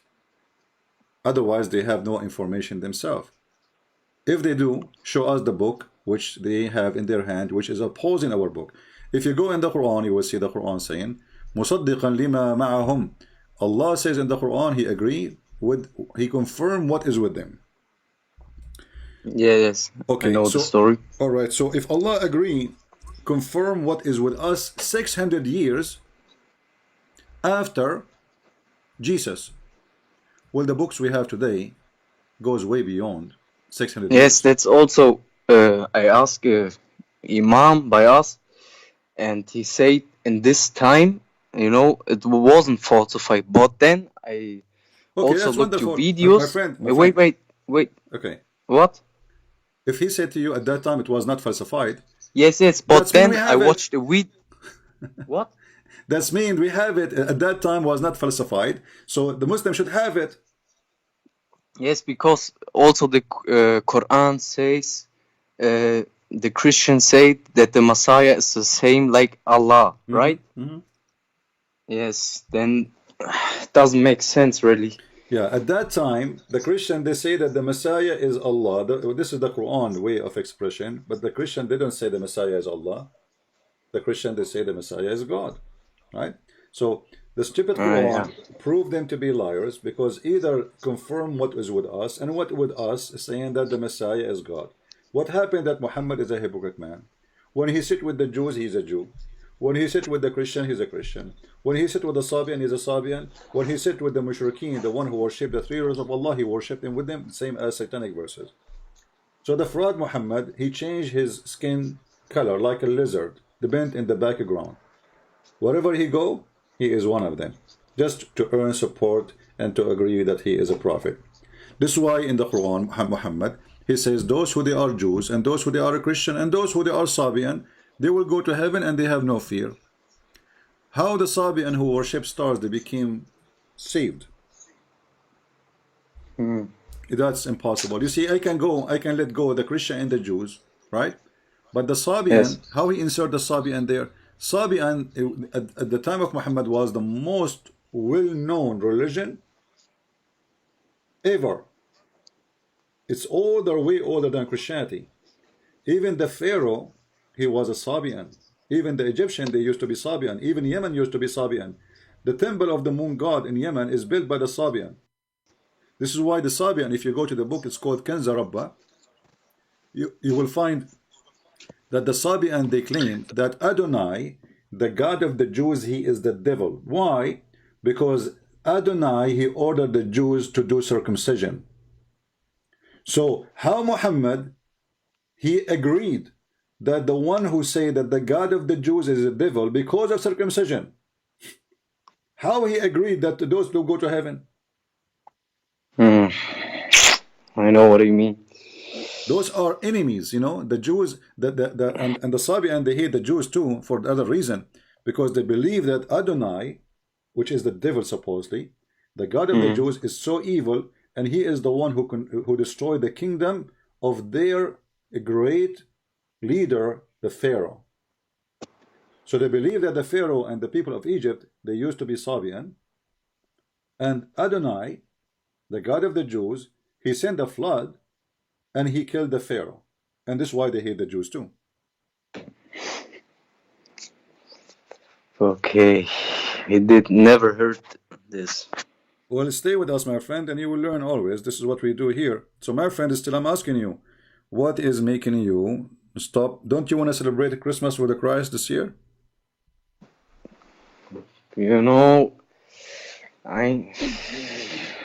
Yes. So what are you waiting for? I invite you, and I say to you, there's no better person than the Messiah to follow, And there is no better person with ethic, with knowledge, with statement, with teaching, with act and miracles and power as the Messiah. So why in the world you decide to leave Islam today, but what is stopping you from accepting the Messiah right now? I accept him. I mean to that, we are very happy for you. Hallelujah.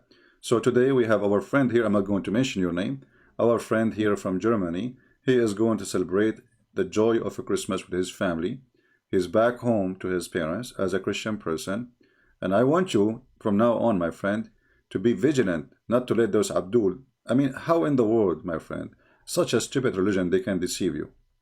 How that can happen to you? You know, when I would know that before, I would tell them, what are you believing in? But to be honest, I saw your videos like 3 or 4 days before. And yes, I don't really believe in it. I can't believe in it. This is the book of stupidity. If you know anyone, the Muslims, they were able to fool and make him accept the garbage of Muhammad, please bring him here, let him call me. And I will be happy to help. All right? All right. All right. Thank you for being with us. And we pray the Lord will bless you and bless your family. And we pray that the Lord will give you the joy of Christmas. It's called the Christmas. The Muslim, by the way, they will say to you, do you know Christmas is a pagan day? It's not. Christmas, it is a Christ day. That will be pagan if we're celebrating Sunday, which means the day of the sun, right? We are celebrating Christ. The day is what you celebrate, not the date. They will say to you, do you know the origin of the 25th of December was for the pagan? Who cares? We are celebrating in that day Christ. We are not celebrating the pagan. It's them who kiss a stone. It is them who they are the pagans. It's them who worship Muhammad. Just 2 days ago, a guy, he insulted Muhammad according to them. They burned him alive in Sri Lanka. They are the one who worship a man. In Islam, if you insult Allah, if you say the F word to Allah, they will not kill you. They will give you 3 days to repent. If you insult Muhammad, they will burn you alive. This is how much pagan they are. All right? Yes. All right, my friend. God bless you and say hello to all your family and Merry Christmas from now. Okay, thank you, CP. Take care. We are happy to our friend here.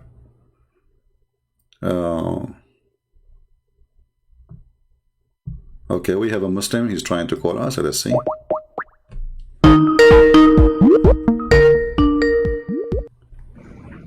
Hello? Yeah, hello? Yes, my friend, you are live on air. You are a Muslim, right? I am, yes. All right, what do you like to say to us? Did you see the title of the topic?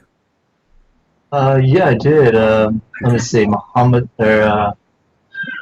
was Allah illiterate? Yes, is he illiterate or he's not? First of all, Allah is God, right? So are we judging whether he can read? It's not about reading. You see, the word illiterate, by the way, you Muslims, you have it wrong. The word illiterate is illiterate about knowledge, not illiterate about writing and reading, because I can be a person who knows, you can be a person who knows more than me, but you don't know how to write, how to read. And I can make it simple for you. If you are a person who was born in America and you did not go to school, I assure you still you can speak better than English than me, and I am the one who went to school, right?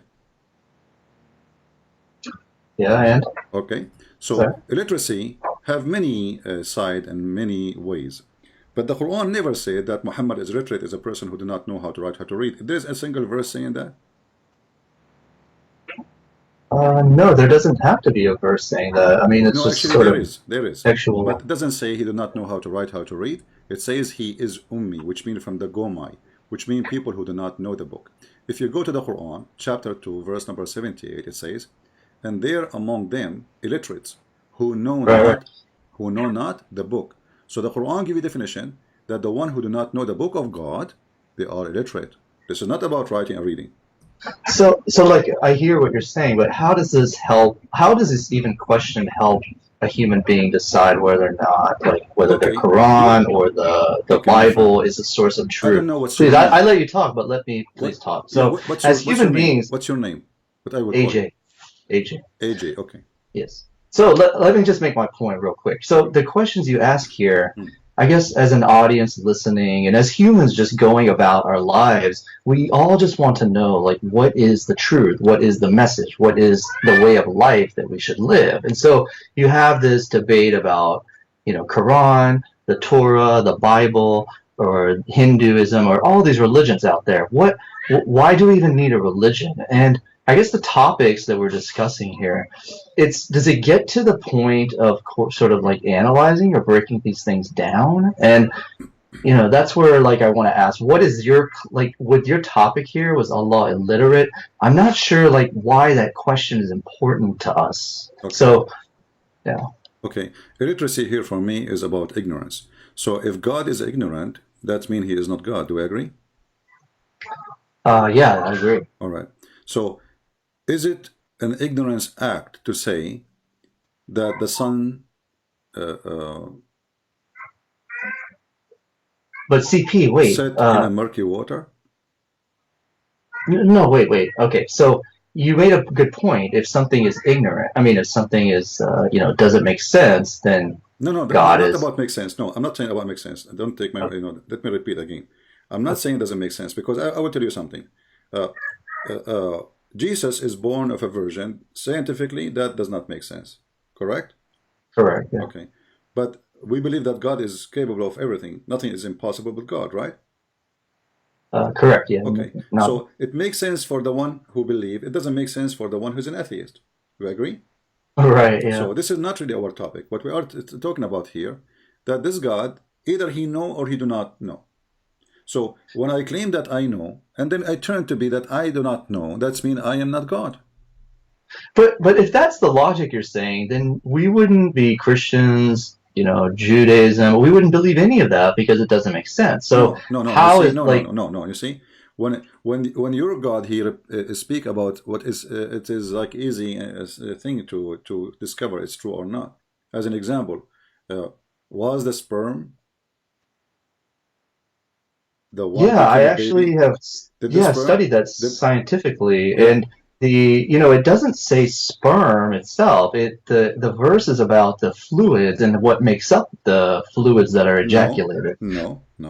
Well, okay, hold on. Okay, a fluid. That fluid is what? Is the sperm, right?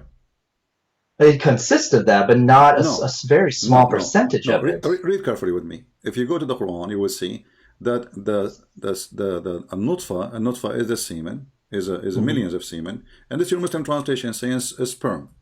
It turned to be a congealed dead blood. How in the world this is from God? This is not about metaphorical or anything. But doesn't it say gushing water? Because the translation isn't exactly like the sperm you are talking about as a entity. You are talking about different verse now. I'm talking about chapter 23, verse number 14. The sperm transform into a congealed blood. But all of us, we know that congealed blood is dead blood. It's a clot. Even your translation is saying so. The Muslim trying to avoid that, they say it's a clinking thing. But nowhere in the Quran it says a clinking thing. Alaqa is the dead blood. When you injured yourself, you have a little piece of blood, dry blood, cover your skin.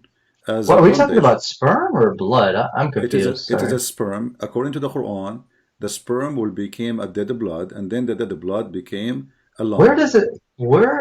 23. Anyway, I think like 23:14. 23:14. Oh, 23:14. I thought we were talking about the chapter where it says the clot. Okay, so then we made sperm drop into clinging clot. So you have that on your screen? There's no clinging clot. This is a fabricated translation. There's no way. Where is the word clinging? It says No. When we're talking about translation, right? It's very difficult because Arabic. Do you speak Arabic? I don't. No, I don't. That's the issue. Yeah. See, it says alaqa. You can go to the dictionary and you will see the dictionary. It's alaqa is the dead blood. This is why the translation here says. But isn't blood is from clot? It's a clotting red blood cells, right? That clots. Yeah, but it's dead. The clot is a dead blood. This is the clot. The blood became a clot when it's dead. So there is a when it's lose the life, and then that blood will have like let's say a material will make it solid, so it can stop the bleeding. This is the purpose of it. But if that happen inside your inside your body, that can cause heart attack. But usually the clot is very helpful when you have a cut in your hand or your foot. Your body repair itself by making a clot to stop the bleeding. It's like a bandage. It is. So when was this written? This verse was like sort of in we could say like AD 600 or whatever it was, right? So at this time, But what matters is that this was revealed at a time where people had no idea of what science was, right? So that should we reveal something stupid at the time of no science to make it more stupid? No, but I mean, this is obviously, you have to agree that this is a revelation that's very like deep that people did not know about. And so how is that deep? What are you talking about? Everybody knows. I'll tell you the deepest. I'll tell you the deepest thing in the Quran that really. This with you. Yeah. Can you show me something? Forget. I don't want to choose for you. But the Quran. Can you show me one thing in the Quran can confirm to us that this is a book from God?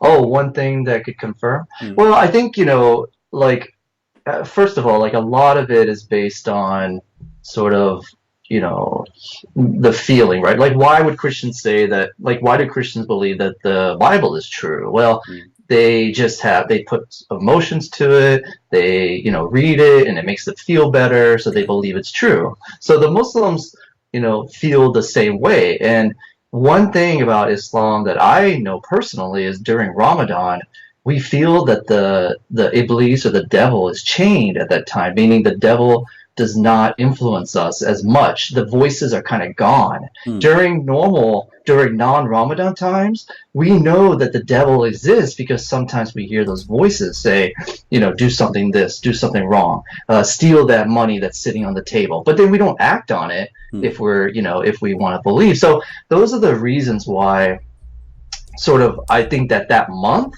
that Ramadan confirms that this is true from the Word of God, because why in that month is it such a feeling that I don't get any other months? And it's not me, it's billions of people. And that's only, but anyway, so you're talking about, your questions about the verse. Stop, I would please, say, stop. what made me believe... Let me comment about Ramadan. According to Muslims countries, and I can show you right now in the screen, that in Ramadan, the crimes increase in a horrible way. And the Muslims, they claim that the reason that Ramadan have more crimes than other months is because people are fasting and they lose their nerve and they start beating each other or attack each other or even use knives. And but I've practiced Ramadan without fasting before too. So it's it's still very difficult to explain. But here, let me tell you what I believe. Friend, it is you who mentioned Ramadan to me. That Ramadan is a proof. So if Shaitan is a chained in Ramadan, so why there's a crimes in Ramadan?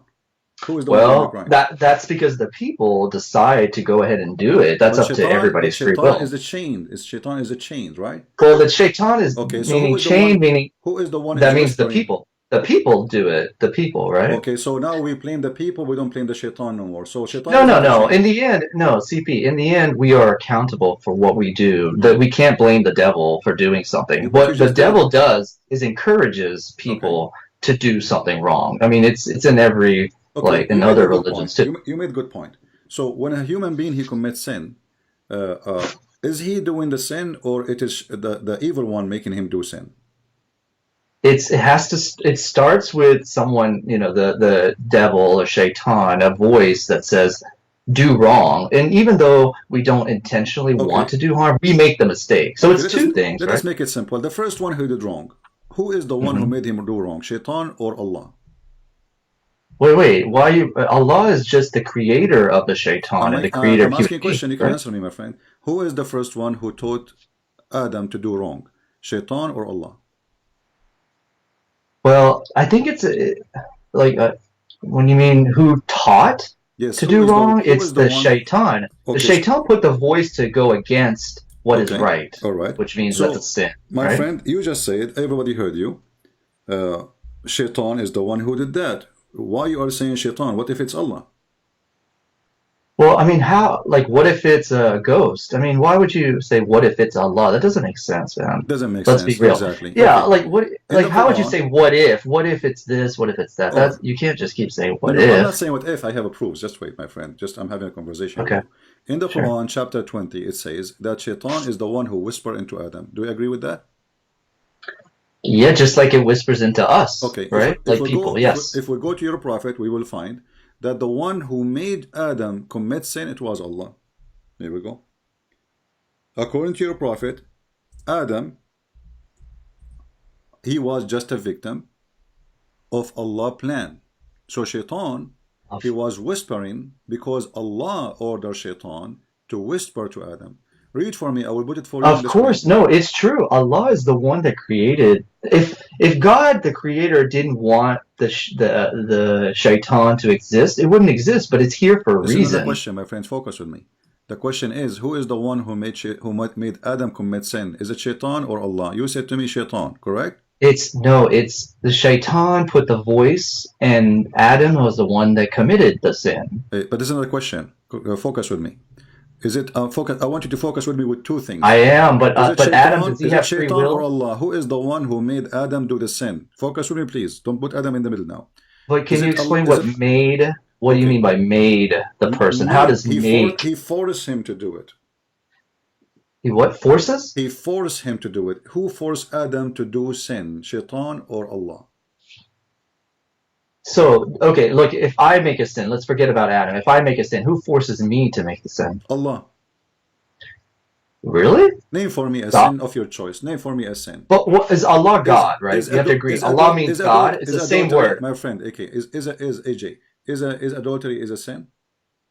Yes, it's a sin according to who? Okay, according to your religion, suppose. Yeah, according to Islam and the Christianity, right? Okay, listen. To all religions. No problem. No, in Islam actually adultery is halal. We can show you that. But let us go now forward. Yeah. Yeah. Okay. Who is the one? Do you choose to do adultery or Allah forces you to do adultery? I make the choice. Okay, read for me the hadith in the screen then. Okay, so Allah's messenger about the punishment of the grave. He said, yes, there is punishment in the grave. No. You are reading. Sorry. You refresh your page, you will find. Okay. All I see is punishment in the grave at the beginning. Is that it? No, it's still. There you go. Okay, there you go. Okay. So man will indulge in which he of necessity must commit. Read from the beginning, please. Oh yeah, there's a lag. Yeah. Verily Allah, okay. Has fixed the very portion of adultery which a man will indulge in, and which he of necessity must commit. The adultery of the eye is the lustful look, and the adultery of the tongue is the lascivious speech. The heart desires and yearns, which the parts may or may not put into effect. Okay, so I read this as, we could indulge in that. And, this is English, this is Arabic to English, so each little word... This is not an excuse. I speak Arabic very well. Inna Allah kataba ala ibni Adam, kataba ala. He wrote his fate to Ibn Adam that hazzahu min zina. So, it is Allah who wrote the fate of Adam, how much zina, which means adultery, fornication, he will do. And then he continue all kind of fornication he will do, which is of necessity. Yeah, there are people that do it. I agree. Okay, no problem. But Allah is the one who forced you. I asked you, who is the one who chose to do adultery? Where does it say Allah forces you? I think it says, my friend, it's a fixed very portion of adultery. Allah has fixed. It's not you who can change it. It's Allah who have fixed to you how much adultery you will do. It's already ordered. It's already. Yes, I think that first of all, how does this help us? First of all, we have to agree that adultery is a sin. We do agree that, right? With Christianity not anymore, because if Allah is the one who forced me to commit sin, how in the world this is my sin? So then you mean we could just do it? I'm not saying, I'm discussing the idea. Focus with me, please. If Allah is the one who is forcing me to do adultery, and I have no choice of it. But do we have free will? No, you don't have a free will in Islam. You don't. This is the whole. We do. Okay, let's say tomorrow I become a Christian. So all of a sudden I don't have free will. I am a person believing in free will, my friend. Don't debate me about it. So we're debating. But then how by me being from Muslim to? We are talking about your religion, not about. But CP, regardless of what religion I am, we all have free will. We agree on that. No. So how can you say that? How can you make a claim? If you have a religion, it's called Islam. You don't have a free will. Are you a Muslim or you're not? I am, and there is free will in Islam. CP, come on, CP. There is free will. Let us go back to Adam. Did Adam choose to commit sin, or Adam he was forced to commit sin? Was it a free will to commit sin? It was his free will. Yes, it has always been like that. You're just claiming something. Read your prophet story. Here we go. Go read in front of you. Let it. It's lagging a little. It's a sneezing. Oh no. No. There was an argument between Adam and Moses. You see it? what are we reading here? Is this the Quran or is this Hadith? No, this is your prophet words. We have to respect your prophet words, don't we? Yeah, the Hadith, Okay. right? We're respecting, but we need to jump. We need to first establish basis of No, like the basis is not your teaching. There's not my context teaching. of The Hadith basis, is very the basis difficult. of Islam is No, the teaching Hadith of, is very, very it's difficult, not my up friend. to you. It's not up to you, not up to me. Your prophet is the prophet, not you, not me, correct? Well, okay, so let's agree on something. We agree there's free will, right? That all humans have free will. Not according So to whether Islam. we're Not Muslims or according not, to Islam. Not according to Islam. that's not true, my friend. I'm then telling you read as a what your Muslim, prophet we have said. free will. Then read what your prophet said. It doesn't matter what this No, it says. There matters is what your free prophet will. says, because you are saying something against what your prophet said. But let's go to the Quran on whether there's free will or not. I we mean, can let's. go to the Quran. We can go to the Quran. Here we This go. is The very Quran, deep. No, This is the very Quran says the same, that everything is, it was a destiny. Here we go. Even bad things happen to you, it was decision made by Allah. Here Okay. Whatever we're talking about, CP, which we've jumped subjects and You stuff. are the But one my who is point- jumping subject. It means you No, said, I am. Yeah, I am. I Okay. am. But I want to So- make a point while I jump to subjects before I get deeper. Is regardless of what the subjects are, we could debate about every topic in the world. But the true question of listeners and human beings walking on Earth is, what are we comparing and why are we? You are And trying okay, to is the escape- Quran the source? You are trying to escape the topic which we started, and we need to finish. I don't allow that. Okay, so then you asked me this question way back was how is the Quran the source of truth? What is true in the Quran? Look what happened, my friend. I don't want to hang up on you. I don't want to be rude to you. But obviously, you are trying to run away from your prophet say. If your prophet say that Adam did not commit sin, it was Allah who forced him to commit sin, and then you say to me, who care? So what kind of a Muslim you are? So, You're right, CP. I'm sorry. I care. And here's what I want to care about more is I want to talk about, you asked me the original question, what in the Quran prophecies were true. We could debate this all day, but let's talk about the revelations about the Pharaoh, the kings of the Egyptian times, those revelations, and even the mummies that were preserved. The great Pharaoh Ramses II was preserved, and that was a prophecy that was created in the Bible. Yeah, because you're from the area. That Egypt was buried those times when the Quran was revealed. How did that get revealed, and how did it come to light, in the 1880s when the mummy was found? How come it wasn't found all those that 1,000-something years, the 1,200 years. Please explain that. If the Quran is not true, why did it prophesize that? Which means the body was not buried.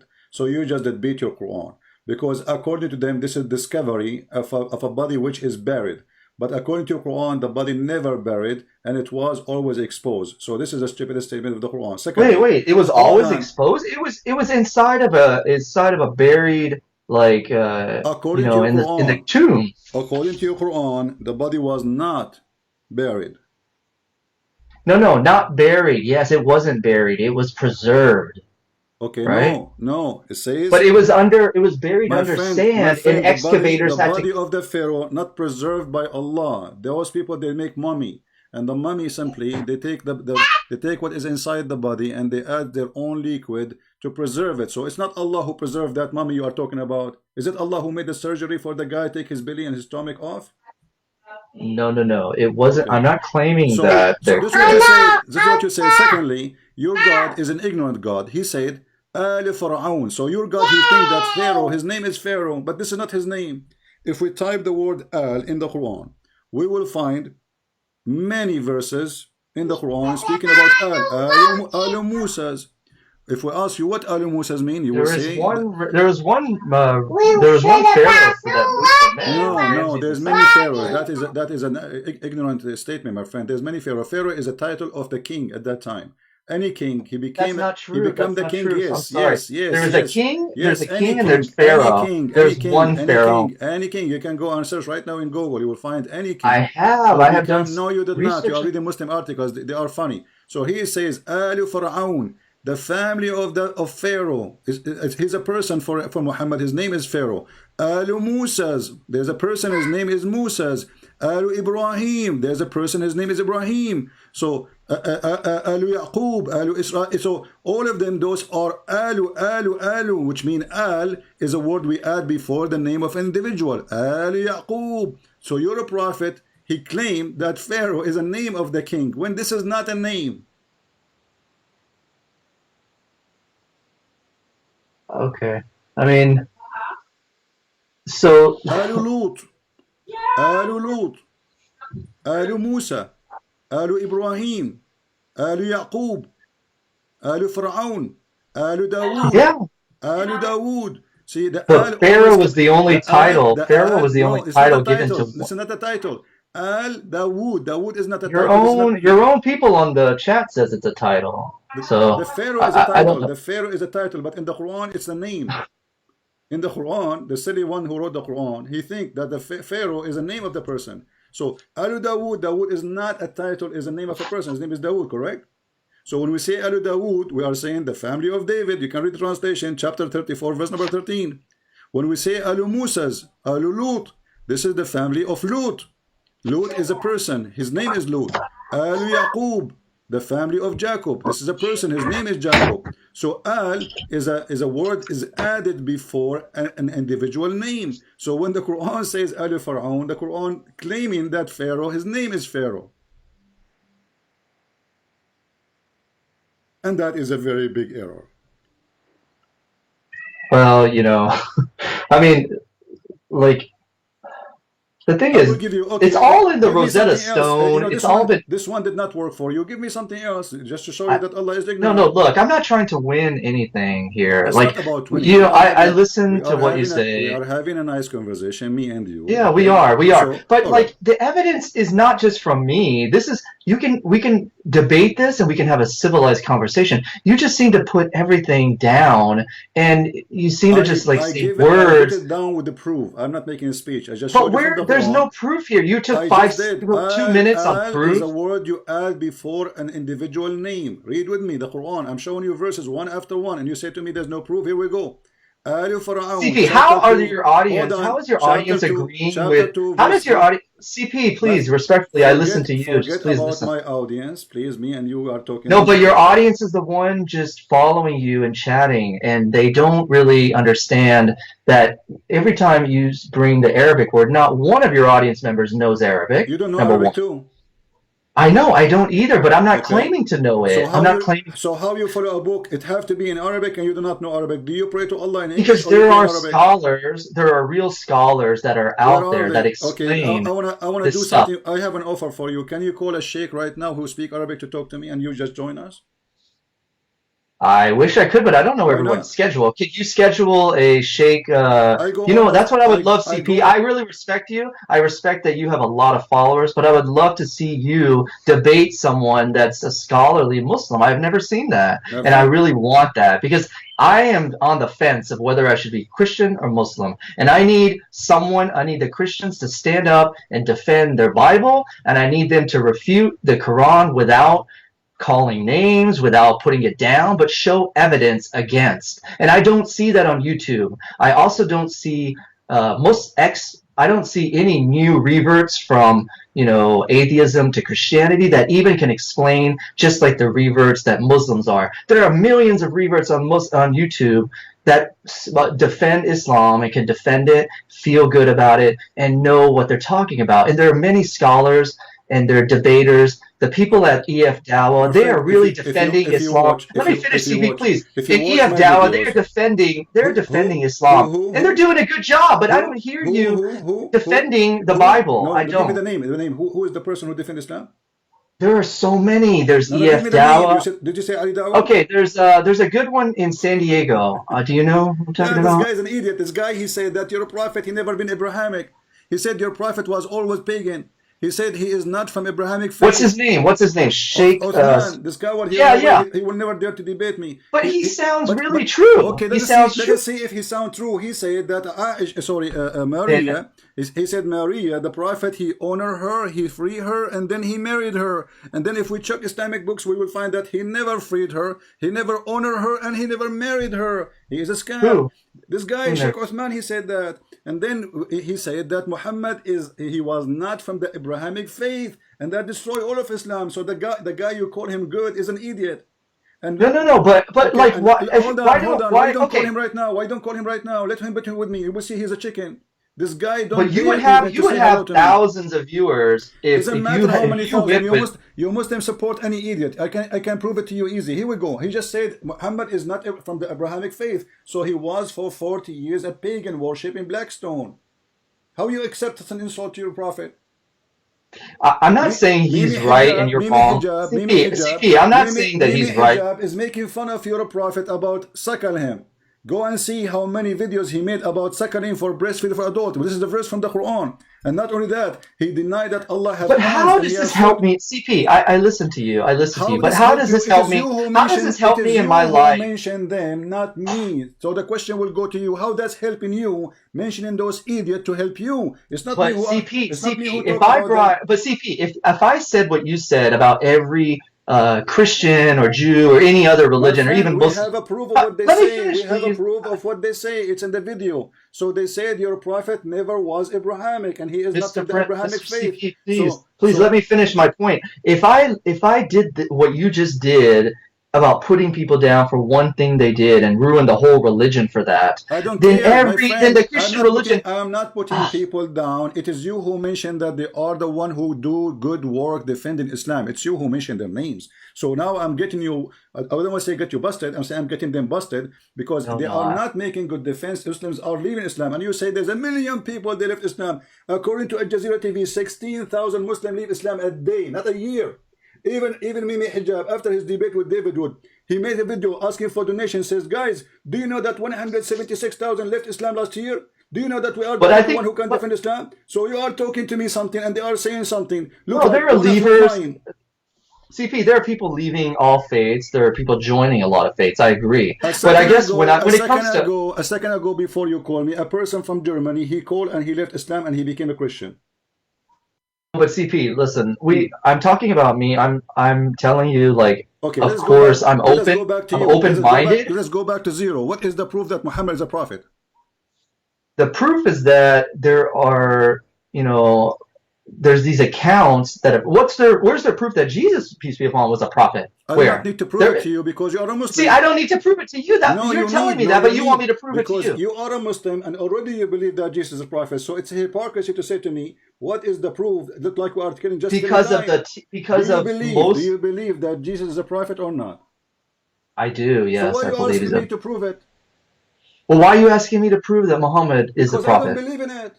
This is the difference. I don't believe he's a prophet. I believe he's a scam. So I'm asking you, what is the proof that Muhammad is a prophet? Go ahead.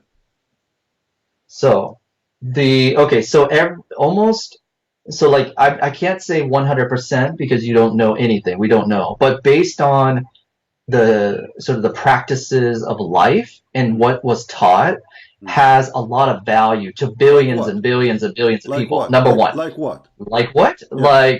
Okay, so many teachings about how to act as a person, many teachings of how to cleanse yourself. Let's see how he acted. You're a prophet. He went to his own son's house when the wife was alone, and he flirted with her, and he said to her, Subhanallah mu'alliful qulub. May Allah praise the one who flipped my heart for you. Is that the act of a decent man or a perverted man? What do you think if your father come to your house and he flirt with your wife, and she is your wife, not divorced, not separated, she is your wife? What do you think? I think that that's such a detailed account of something that, if that is true, then that isn't right. Right? But if you are the one a second ago, you said to me his behavior. I didn't say everything is 100% true in the hadith. We Does don't know. that make him a prophet for you? A person, he go to the house of a married woman, and she is married to his own son, and he flirt with her. Yeah, I mean, flirting is not right. Is flirting something that Islam teaches? You tell me. I don't know. I'm asking you. It's not. That's why. This is a prophet. This is a prophet. Remember, this I is know, not, but hear me out. Hear me out, please. It's not. So why? So that hadith may contradict what is actually the right thing to do. No, so this is not even hadiths are not even. You see, even the Quran says that Allah, He told Muhammad, why you hide what Allah told you? Why you hide what is in your heart? His heart to what? He's encouraging the man to have a lust for a married woman. Okay, so you're okay. These are small things. Do you think that I think about? No, but CP, in my life, I know. CP, wait, let me talk. If the Muslims now discover that the Christian prince is flirting with his own wife, this is a small thing for the Muslim. But CP, they will make a video about me everywhere. They will say, but does this help? Does this tomorrow? When I wake up.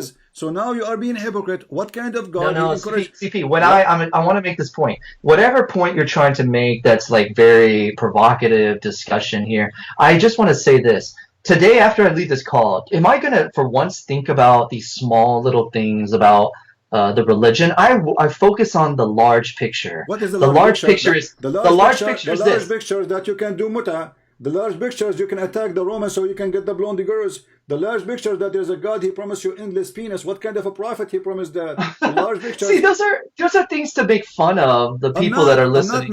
You see, it is CP. Because the average I'm making fun. So you agree it is stupid, correct?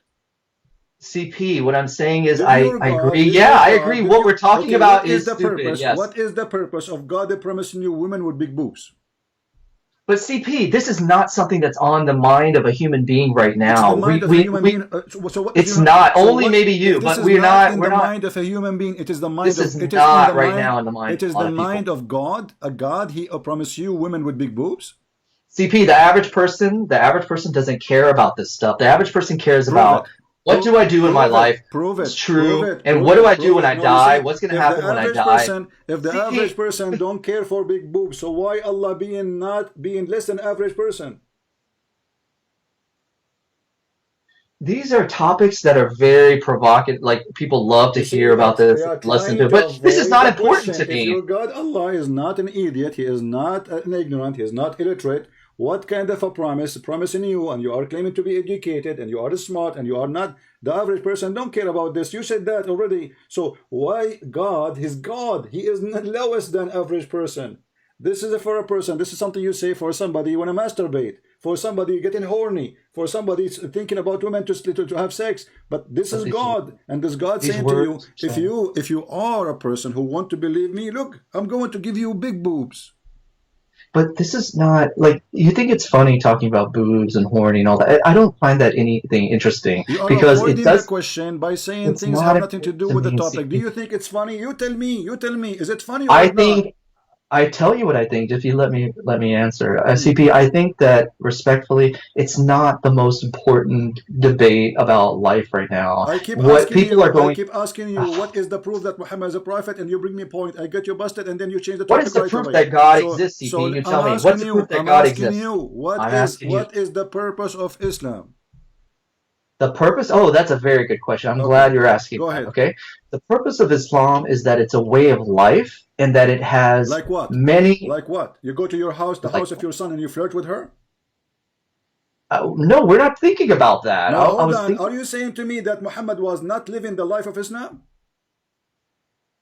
You're sidetracking the conversation. You asked me what the purpose is. Can I get into that? Yes, you say that Islam is the way of life. Muhammad, he is the first Muslim. CP, what are we battling? What is the average person friend, take care. You are just here just to argue, but there's no point of speaking to you.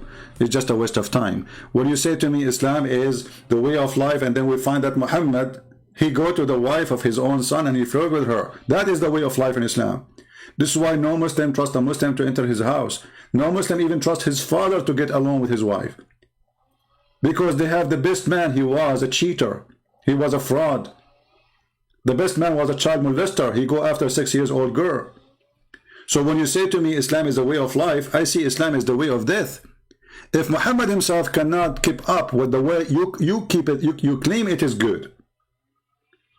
If Islam is the way of life, how come Muhammad is very perverted person?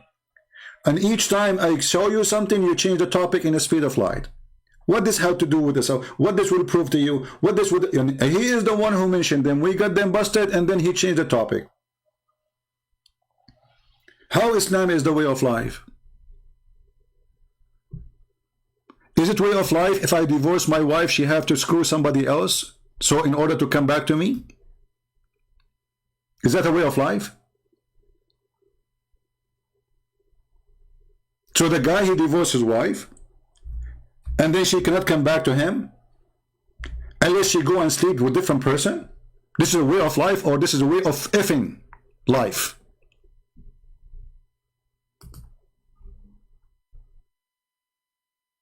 This is not only abuse for women. She have no guilt. Her husband divorced her. She want to go back to her children's.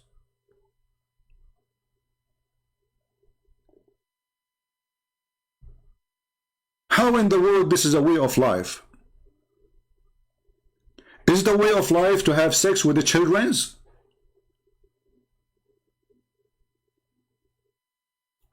Is it a way of life to beat your wife?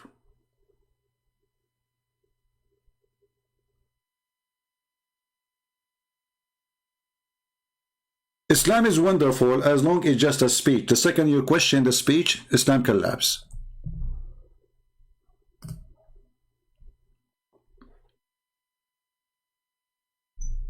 Who is a Muslim? He can call me and he can bring me something strong. All of you, including your prophet, are very weak. And the names he mentioned to me, they will never dare to call me, and they will never dare to let me call them.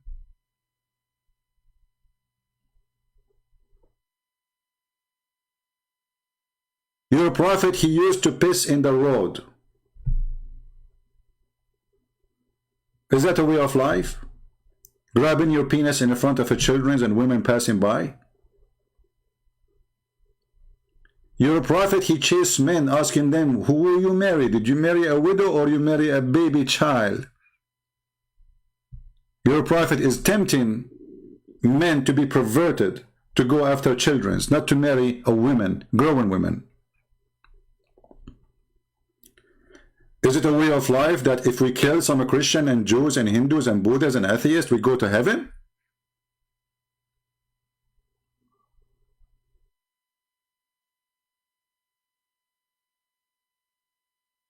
Muslims here leave Islam by tens of thousands, not one, not two, not three. My video is translated to all languages in the world, same my books. So you have no idea how huge the impact is. One man work. Why? Because this man, he will not say anything except the truth. He will never compromise.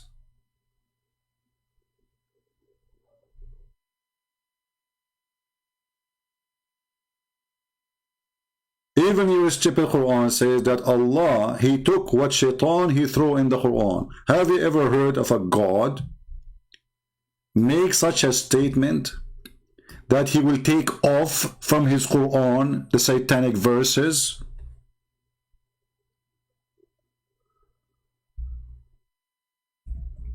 How that work for you? We have a prophet who's protected by God, but then shaitan, he threw in his mouth satanic verses, and don't worry, Allah will take it off. How we know that even this verse is not made by shaitan? The one who was able to put satanic verses first time, he can add this word to make you relax. So Muhammad, when he got busted by people around him that he is a satanic man, Muhammad, he could not deny it. He could not deny that he was receiving verses from shaitan. So what he said, oh, Allah told me he will take it off, don't worry. But ask yourself a very simple question. This is God, and this is his prophet, and this is the book of God, and the book of God is protected. Yet the book of God, according to the Quran, was penetrated by Satan. According to the God of Muslims, shaitan, he put satanic verses, and this is why the verse says Allah will take it away.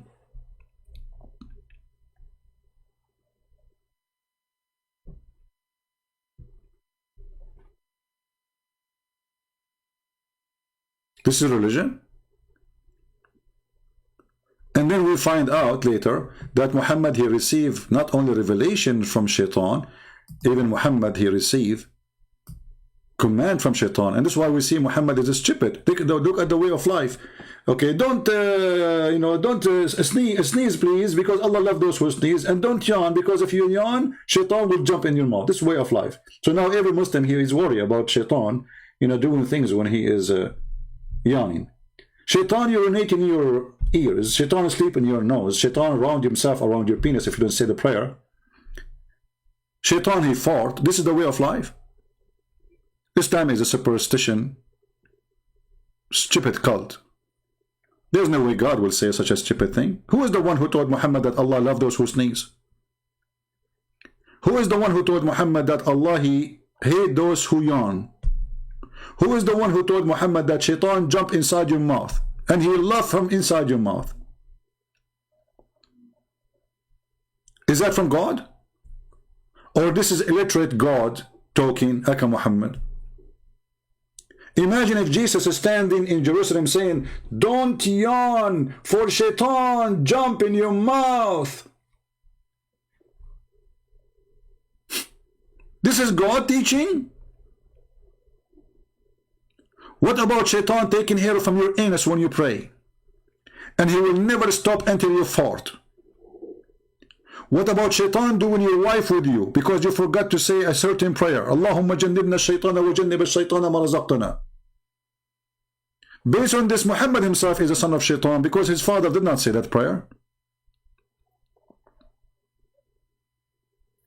So when they come to you and they give claims of Islam, how amazing, this is a claim can work with the fool, a person who is not educated.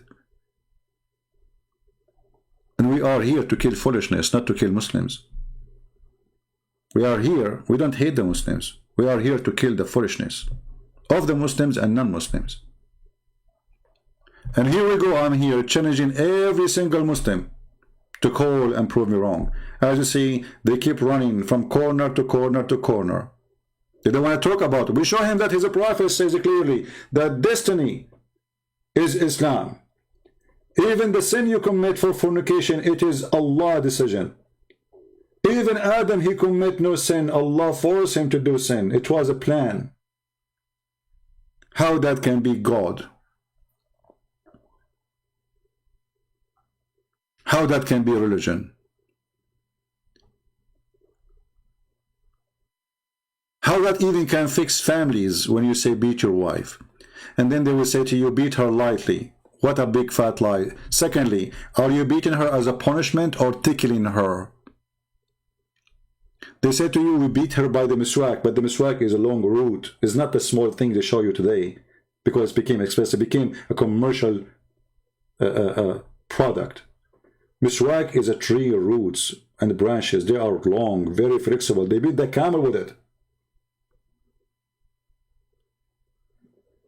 A woman, she came to Muhammad, and her husband, he did beat her until her skin became greener. Muhammad, he took the side of the man against the woman which he did beat because she refused to sleep with him.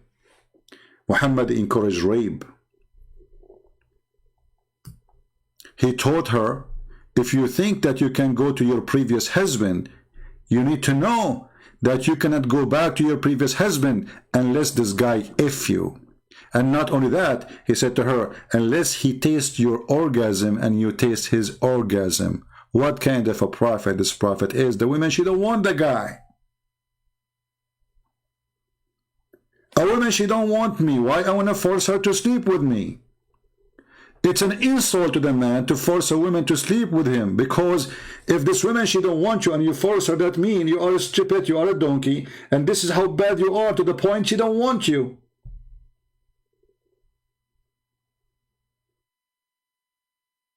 And then what Muhammad he do? He make a verse says, الرجال قوامون على النساء. Men are charging women, so beat them. You will see in the story here, the woman, she showed Aisha a green spot in her skin from the beating. The Muslims try to cover it. They say it was the habit of the ladies to support each other. Look how bad the ladies. So when Allah Messenger came, Aisha, she said, I have not seen any women suffering as much as a believing woman. Why?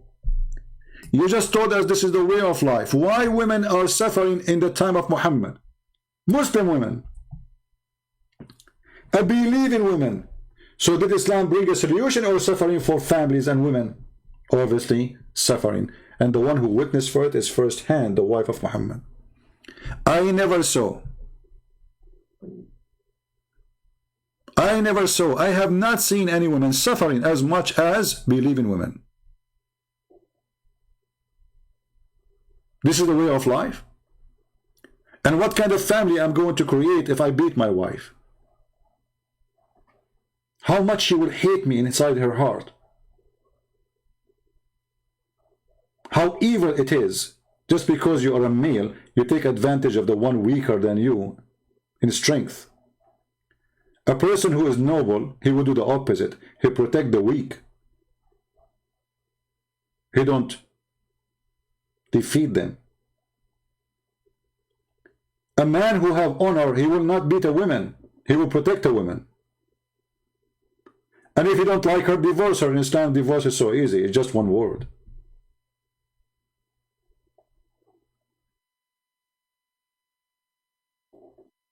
Not to forget to mention that Muhammad is a thief. Muhammad is a rapist. Muhammad, he attacked the neighbors just to take their goats and their women. He said, let us attack the Romans so we can get the blonde diggers. Again, we offer a challenge for any Abdul to call us and prove us wrong. Your God cannot even repeat the same story in the Quran twice. You can go and take any story about any person, you will see that this God, he cannot repeat the same story twice in the Quran. Forget about the Hadith.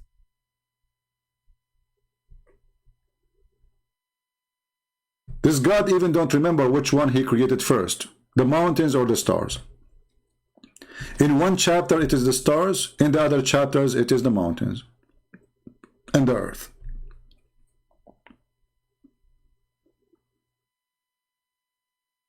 Here, my friend, Islam is defeated with no mercy. For we use evidence. You use speeches and fabrication. If I go right now and see scientific miracles in the Quran, people will die laughing. Quran have scientific miracles. If we go and see a Muslim website speaking about proves that Muhammad is a messenger, you read, you laugh. The first proof that Muhammad is a messenger, he cannot read and write. Can you believe it? This is a proof that Muhammad is a prophet. The proof that my prophet is a prophet, that he is an idiot.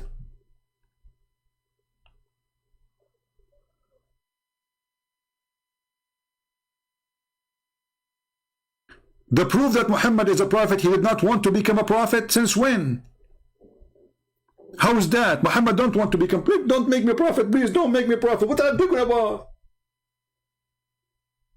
Muhammad don't want to be a prophet. I mean, look at the reasoning they are giving us to believe in Muhammad. Muhammad endangered his own life. Look at this. If you endanger your own life, you are a prophet. Well, he's attacking the neighbors to steal their goods and their grocery, and that make him a prophet, endangering his life. Muhammad revelation were witnessed. Muslims, who is the one can tell us how the revelation were witnessed? Did any of you see Muhammad receiving revelation from the angel Jibreel? It was witnessed by who? Muhammad, he went to the seventh heaven in the top of a flying donkey. Even Aisha, she said he was next to me as his body.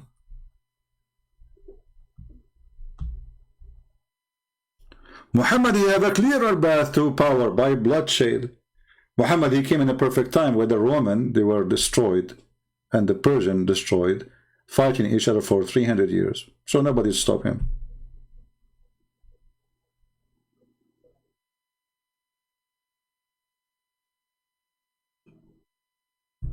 Do we have any Muslim?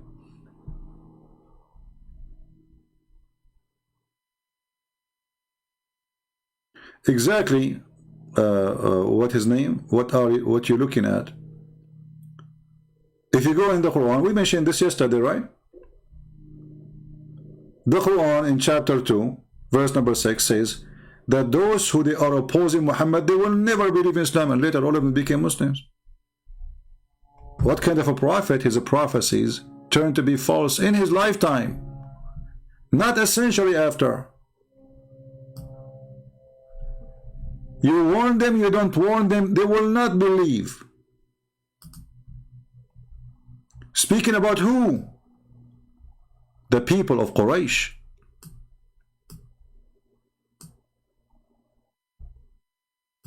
Why they will not believe? Because the devil Allah, he closed their heart, their eyes, their hearing. But later all of them, they believe. And they became Muslims, and they became caliphate. Abu Sufyan and his family, Muhammad, he bribed them, he gave them money, they converted to Islam. And then they became the caliphate. But Muhammad, he says they will not believe. His God told him they will not believe. They will never believe. Was God ignorant when he said that statement? He lost hope?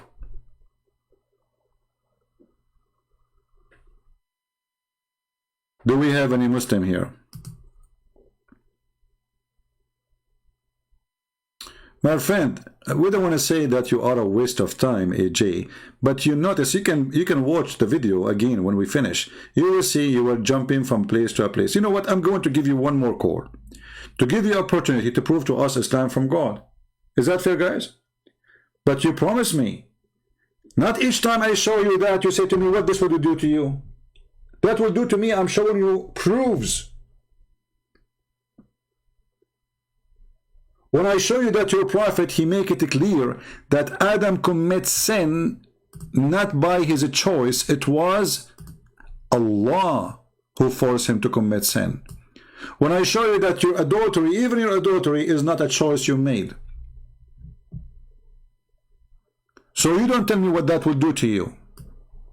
That will do a lot, because that will destroy all the idea of this God.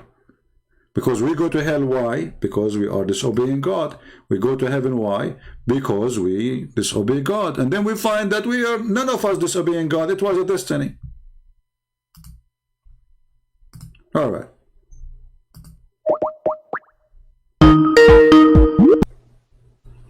Yes, AJ, go ahead. Thank you again. And I want to say to all of your audience, like, I'm here genuinely to figure out, not figure out right now, but I just need to understand sort of like, I've been watching a lot of videos on, you know, the Muslims and how they debate the Christians like Bart Ehrman, all of these scholars. And I want to see you, Christian Prince, as a scholar. I don't want to see you as one that just puts everything down and starts making claims that are just really irrelevant. The average person, and please hear me out for another few seconds, is the average person in life doesn't care about those little things right now. What we want to think about is, what is our purpose? What is the value system that we have?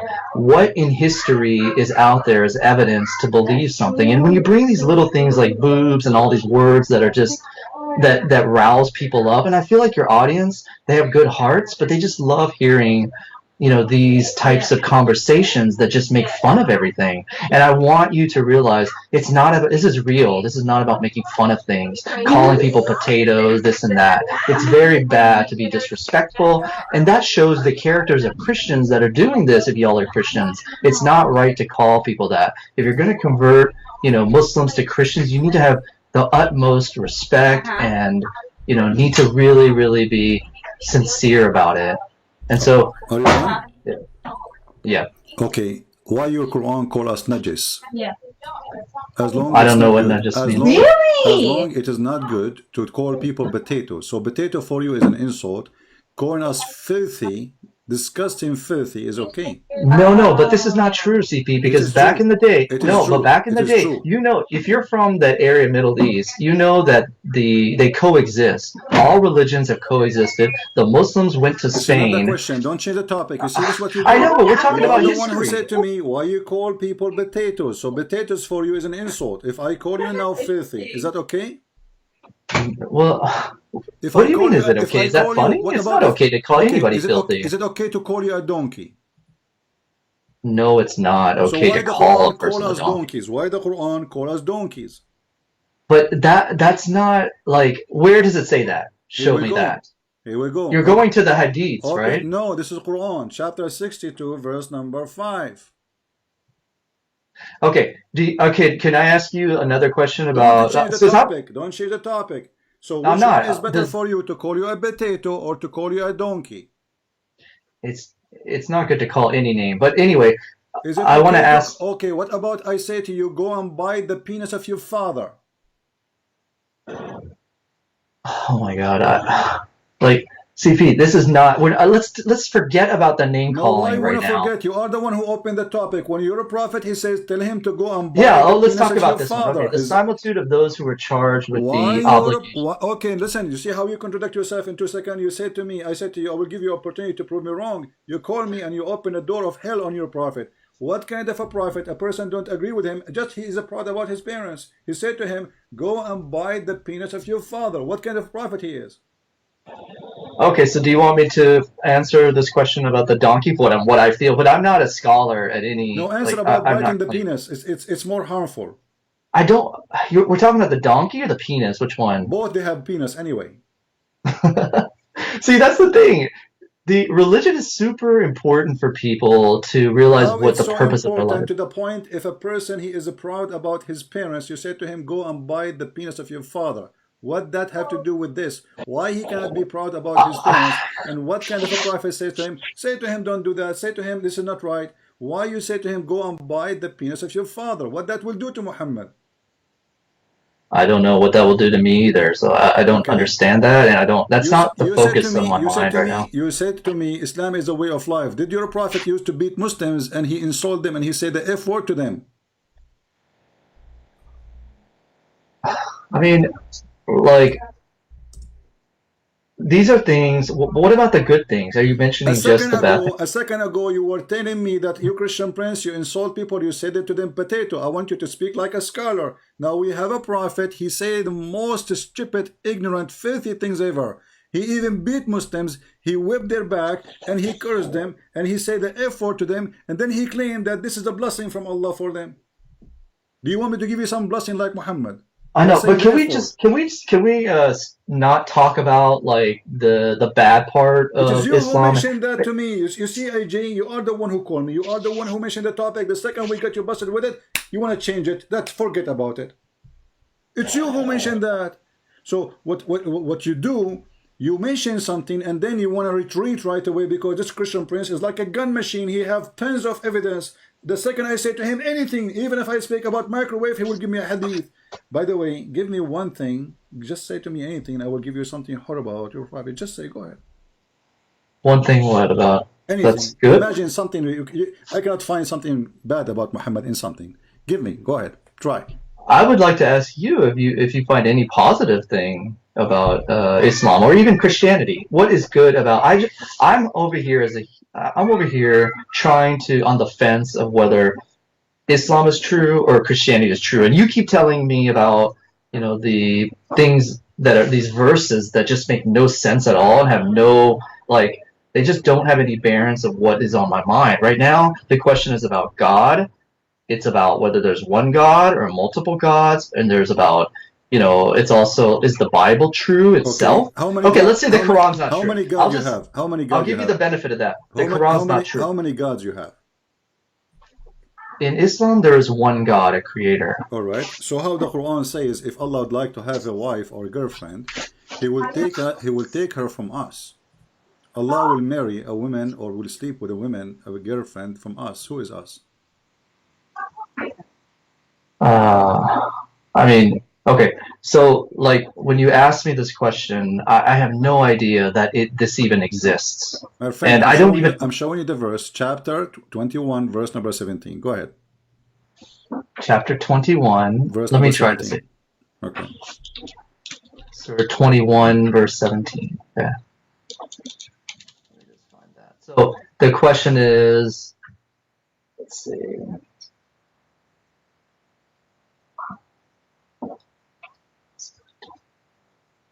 Do you have it on your screen? I can read it. Yes, I have it. Okay, here it is. On your side. Okay, so we intended to take pastime. We could surely have taken it if we were going to do that. So what I think this says is, I mean, like the IE part, wife or son. I think what it's saying is that if we wanted to create a son of God, then we would have done that. Like God could do that. Does it say the word create there, or it says if we want to take? Oh, if we intended to take. Okay. Take, you know, words of English are very, English is very, like. Take, it says, taking it, we will take it from us. Do you see taking it from us? Yeah. Are you reading the Clear Quran? Is that the one that you're using? The Clear Quran is the English. Who care about translation? For me, I speak Arabic. Arabic is my language. لو أردنا أن نتخذ له ونتخذناه من لدنا إن كنا فاعلين. Who care about the translation? I'm showing translation because you are a person who do not know how to read Arabic. No, this is Surah 17, you said? 21, verse number 17. Okay, sorry. The prophets. Okay, 7, chapter 7. Okay. The Clear Quran says if we wanted amusement, we could have found it within us. Is this? I'm in Surah 21, the prophets, Anbiya, right? Okay. Okay, I will go with you. Guys, the Clear Quran is better. We'll go. Let's go to the Clear Quran. It's called the Clear Quran. Like, come on, it's called the Clear Quran. Okay, Clear Quran, it says from us. Okay, from us. Who's us? Do you have that up? Because I don't see it yet. No, I don't know if they have this Clear Quran. I don't know. It's called the Clear Quran. Who is the translator? Do you know? Are you able to pull that up? I don't know if I can find such a thing, Clear Quran. Yeah. Well, I'm in chapter 21. Surah 21, verse 7. Okay, who is the translator? Do you know? I don't see Clear Quran here. You just have to go to clearquran.com. Clearquran.com? Oh, okay. Yeah. All right. That's the more like sort of English new version of like what how my language. Oh, okay. Anyway, my friend, does it say us? Let me verify which one we're talking about. Chapter 21, verse 7. I have to repeat the verse for you, my friend. Sorry, it's hard because I have a huge audience and it's nerve-wracking to get in front of people. You've done this many, many years, so you're very good at it. Okay.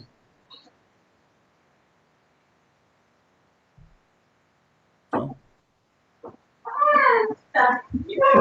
Yeah, I don't see it yet. Here we go. This is your Clear Quran. I will put on the screen. It says within us. Who is us? If we wanted amusement,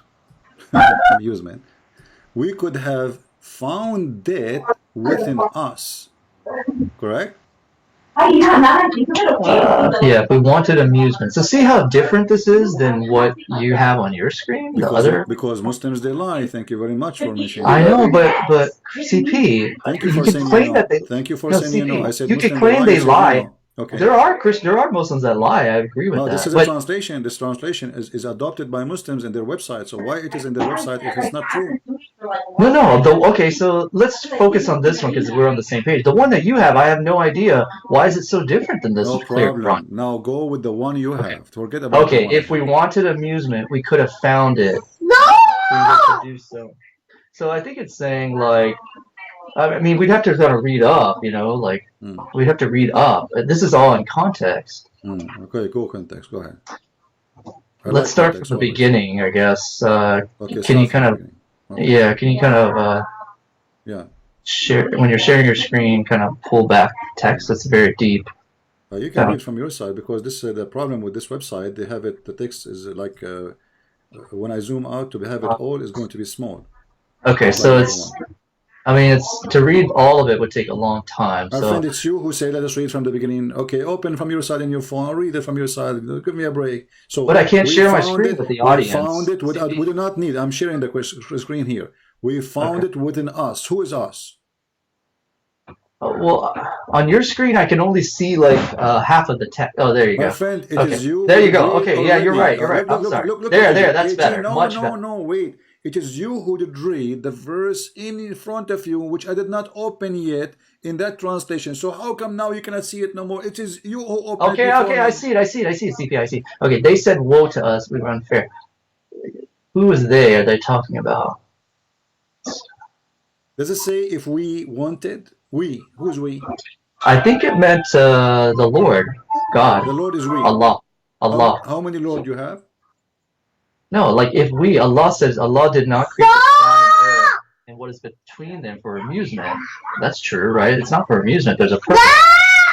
And so, how is this? The question is, how is this compared to the one that you were showing everyone? The text is totally different, like completely. So what I would do now, what we would do, you see, you don't want to talk about the one you choose, you don't want to talk about the other one you choose, and now you Well, let's talk about this one. Okay, what is your claim about this? Because I don't have a claim. It says that Allah will find a partner within us. The amusement here is the word lahu, which means no. It says no. It says we did not create the sky and earth and what is between them for amusement. If we wanted amusement, so God is saying if that God was trying to amuse us, it would have been there, but we have a purpose. This is a false translation because simply Allah says we did not create the heaven and the sky plain, not amusement. So here the first amusement is a fraud.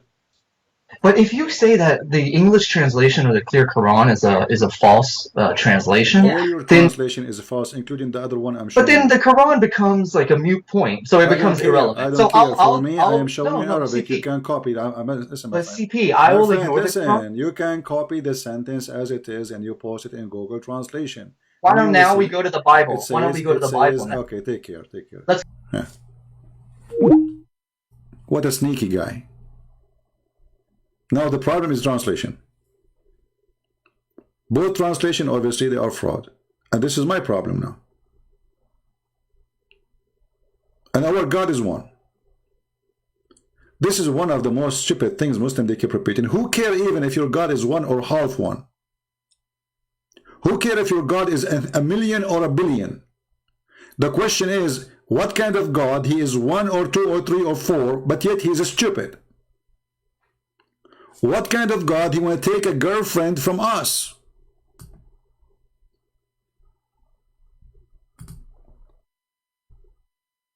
What kind of God he keeps saying we? If he is not we. They say to you that this is a choice of language because he is majestic. So Allah don't feel good if he say I. Allah, he used the Arabic word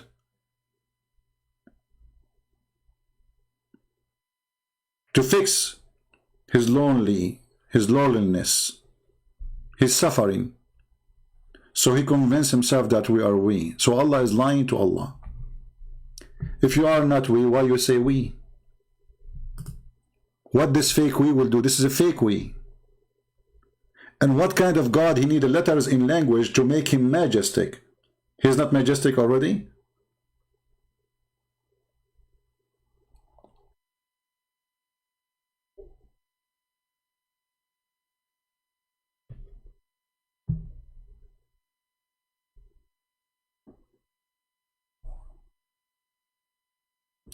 The fact that CP has a PS translation. Guys, look what AJ he just said. Just to show you.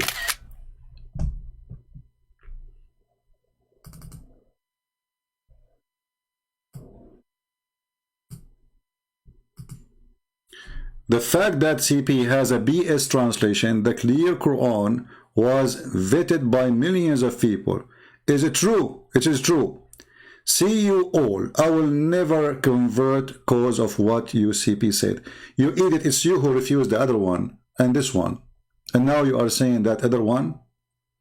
Secondly, if we go to the one you call the clear Quran, if it is agreed by millions of Muslims, why even the Muslim here did not even list it? Nobody listed. Here we go. This is your official Islamic website where we can find the clear Quran. Show it to me. I will put it in the screen. In the same time, clear Quran, let us go with the Let us go with the clear Quran. Don't go AJ, so we can laugh.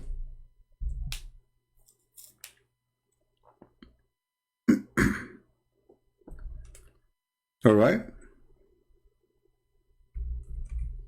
We will go with the clear Quran.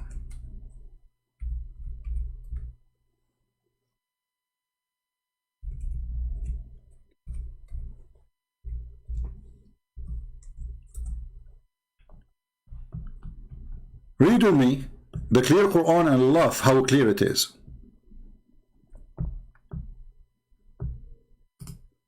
I will show it to you in the other translation, which is your choice. Chapter 34, verse number 14. Chapter 34, verse number 14. Let us go to the clear Quran and let us see how clear it is. And then you will see how stupid your Quran is. I never opened this book before, I mean this translation before. But let's go there. 34, the clear Quran. Okay, verse number 14. Are you ready? Are you sincerely ready? Okay. And when we decreed the death for him, nothing indicates his death to them except the earthworm eating his staff. Then when he fell down, it became clear to the spirit that he had they known the unseen. Spirit. The genie is a spirit. This is against Islam. It says in Arabic, al-jinn. The jinn are not a spirit. So the clear Quran is made by an idiot. Secondly, according to your translation, this person, Solomon, he died and nobody noticed as he's dead. According to interpretation, he died for a year. He's dead standing. And slowly, slowly, the termites are eating his staff. And nobody noticed. According to your translation, even the spirit did not notice. Look, the spirit are watching the termite. His spirit, do you see the termite eating, you know? The guy is dead for a year and the spirit did not notice that this guy is dead. He don't go to the bathroom. He don't talk to his wives. You talk to him, he don't answer. He don't eat, he don't drink, he don't sit for a year. And the spirit did not notice. They didn't know the unseen. But the guy is in the front of them dead. But the spirit do not know the unseen. Are you there in IJ? This is your Quran translation? The genie became a spirit? And the spirit did not notice that Suleiman is dead for a year? And they notice only when the termite, they ate his steak? Hey AJ, I advise you to change your steak. Never use wood one. Go to Home Depot and get something made from solid metal, which will not rust or be eaten by termite. Termite is the enemy of Allah. So the word genie is a spirit. Is it the Quran says that the jinn is made from fire? How it is a spirit? And this is the clear Quran, which is his choice. I can tell that this person is suffering already. Soon he will have epilepsy, like Muhammad. Because wherever he go, he will find himself in disability. It's not your fault, AJ. You are talking to Christian Prince, humbly. None of you is matched to me, not even your God, Allah. Right? And look, he's saying contradiction for the translation. It is my problem that there is a contradiction for translation, and even the translation you choose for us, it says us. It says it. Your God Allah will marry a goat. He called it it. Because women are not it. And your translation says us. This is the whole point. We want to know who's us. He will take it from us. Is Allah is a physical object? So why he say it and us? We will take it from us. He did not say we'll take her. He did not say we'll take him. He said we'll take it from us. Allah is an idol then. And this is your translation, the one you like me to show in the screen. Cabbage?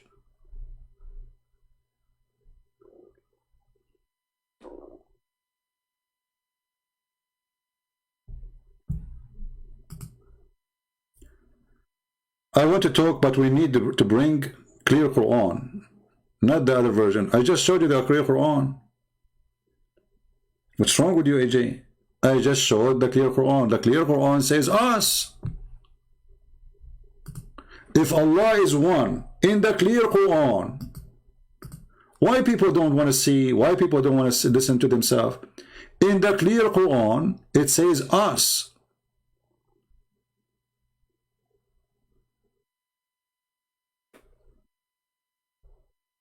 I mean, how in the world this is clear Quran and we do not know what he meant by us and what it and what is the amusement? And this is a clear Quran. This is after it became clear. So how it was before it was clear?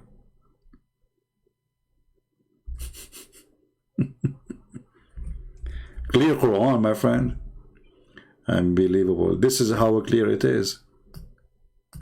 It is extremely clear. I mean, who can beat such a clear Quran?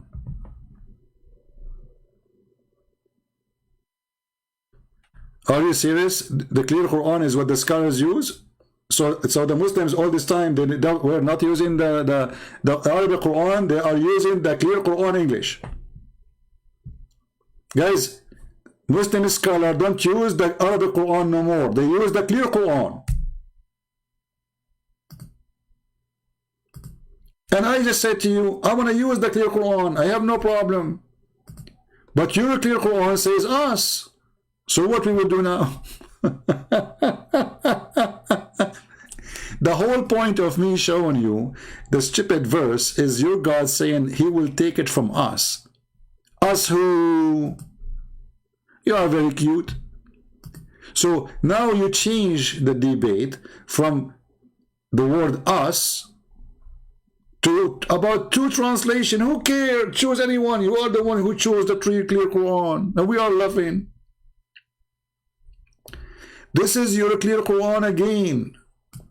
We could have found it within us. Do you see the word within? Within, that means something from inside, not outside. Inside what? Inside Allah. This is your translation. This is the clear Quran. Aman Rabbi Aman. Your clear Quran, not the bad Quran.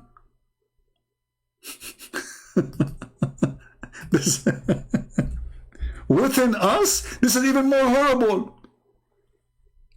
How Allah will choose the amusement within us? Any Muslim can explain. Take a note. This is the most clear Quran. Within us, Allah will open his stomach and he will get the amusement from there.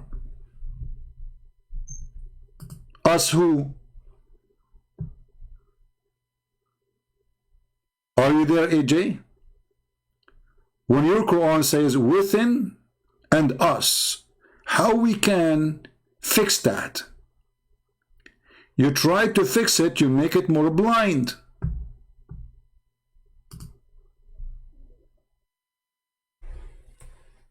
Yeah, I never heard of a clear Quran. This is the first time. And who cares if I heard it or not? For me, I open this website always, and they don't have it there, so I don't use it. However, all of them, they are garbage for me. All of them.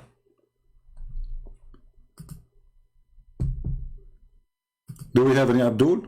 AJ, please post in the chat, not here, because I cannot look in two places at the same time. I'm not a genie. I am not a genie. According to your clear Quran, the genie is a spirit. Go and ask anyone, is a genie a spirit? They will laugh at you.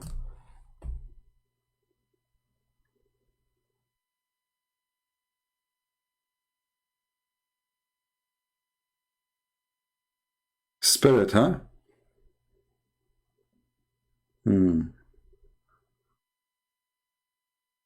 Yeah, it must be spirit.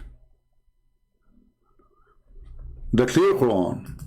Let us have fun with this clear Quran. Thank you for informing us about this clear Quran so we can laugh at it, you know, beside other books translation.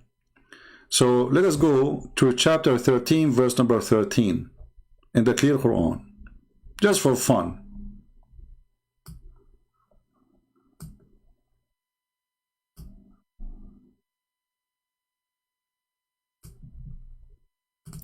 Allah, He sent the thunderbolts, striking whoever He wills. So Muslims, why you put a thunderbolt protection in the top of the Kaaba and in the top of the house or the grave of your Prophet? This is your clear Quran. Why? You Muslims, you use the Western thunderbolt cables and protection in the top of the Kaaba, in the top of the grave of Muhammad. If Allah strike only whoever He wills. And this is the clear Quran.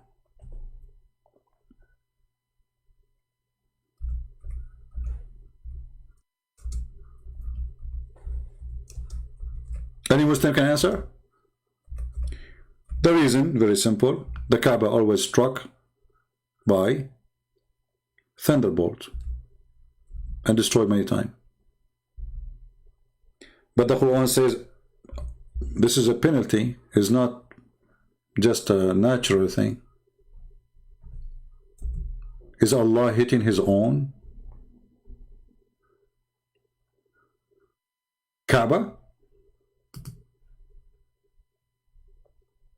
Are you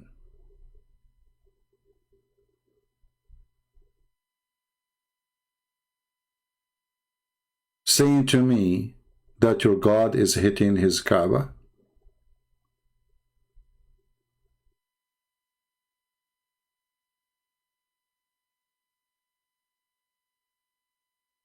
What a funny religion.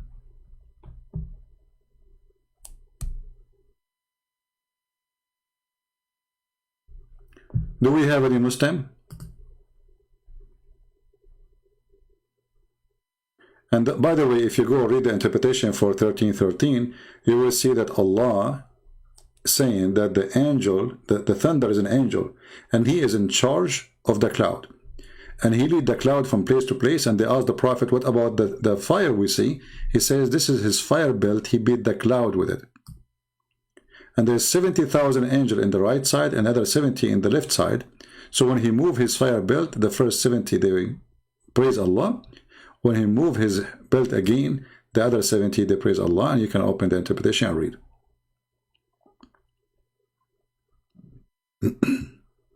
Do we have any Muslim who would like to call us?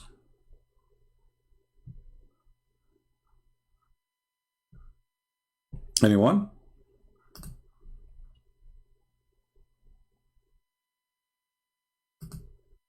Anybody?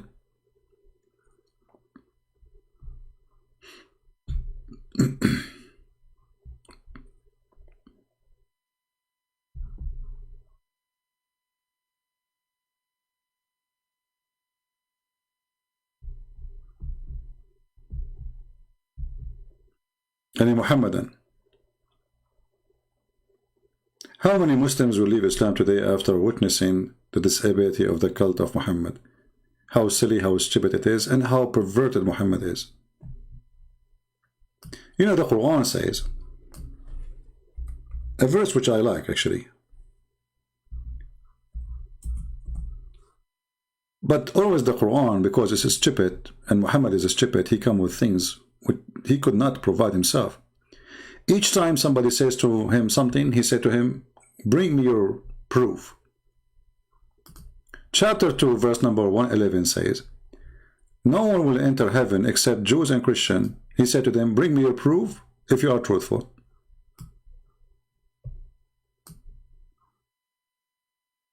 Okay. Did you give our proof, the proof to you, Muhammad, that Only Muslims will go to heaven? You said the opposite after a few weeks. You said the Christians and the Jews, they will go to heaven. And you added the Sabian. Give us your proof.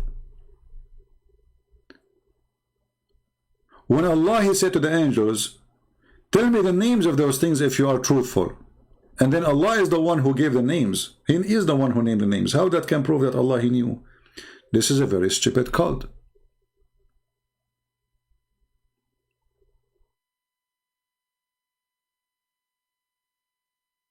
No, I did not hang up on him because he's a liar. I hang up on him because he's a kid.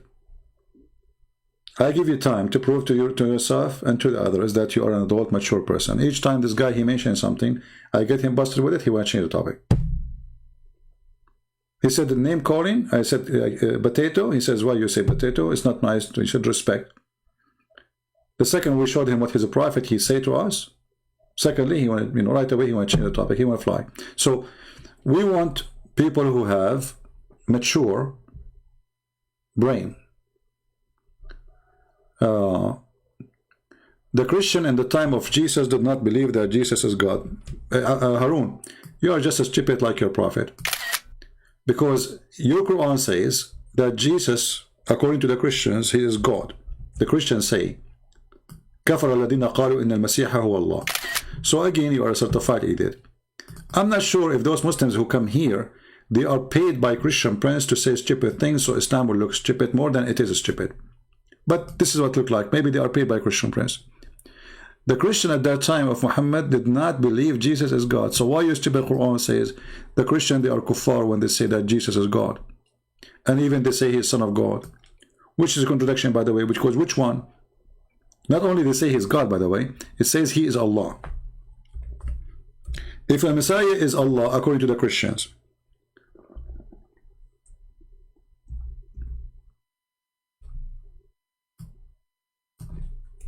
so who is the Son of God?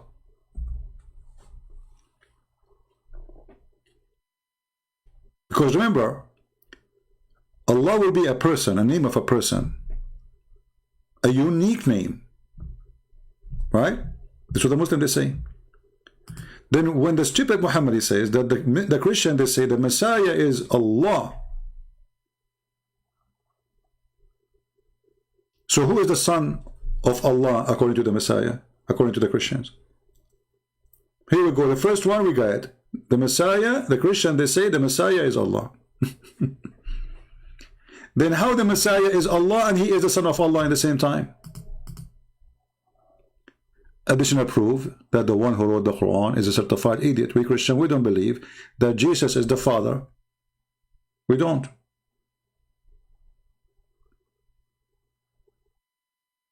Son of God. So when Muhammad he says that the Christians say that the Messiah is Allah, and then in different verse he says the Christian they say that the Messiah is son of Allah.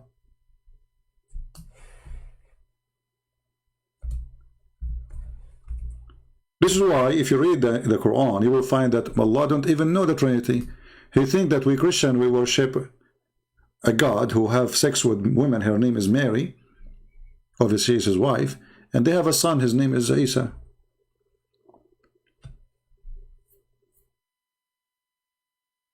I think what happened, Allah, he lost his stock in the stock market, and since then he went crazy.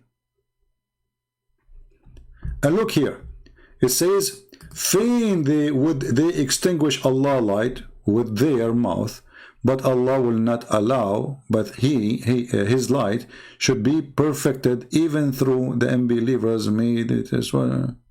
We are the light of Allah. I want to see it, Muslims. Did Muhammad see the light of Allah when his mother, she gave birth to him and the light came from her vagina, went all the way to Damascus, and nobody witnessed that?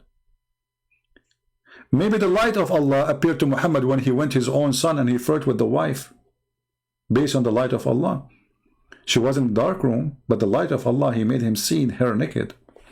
And then he could not hesitate to flirt with his own son's wife. The light of Allah, nobody can extinguish it. Convince me to leave Islam using the clear Quran. I just did. I just asked you when the Quran, the clear Quran says us. What us? within us. Was that your clear Quran? Are you a kid?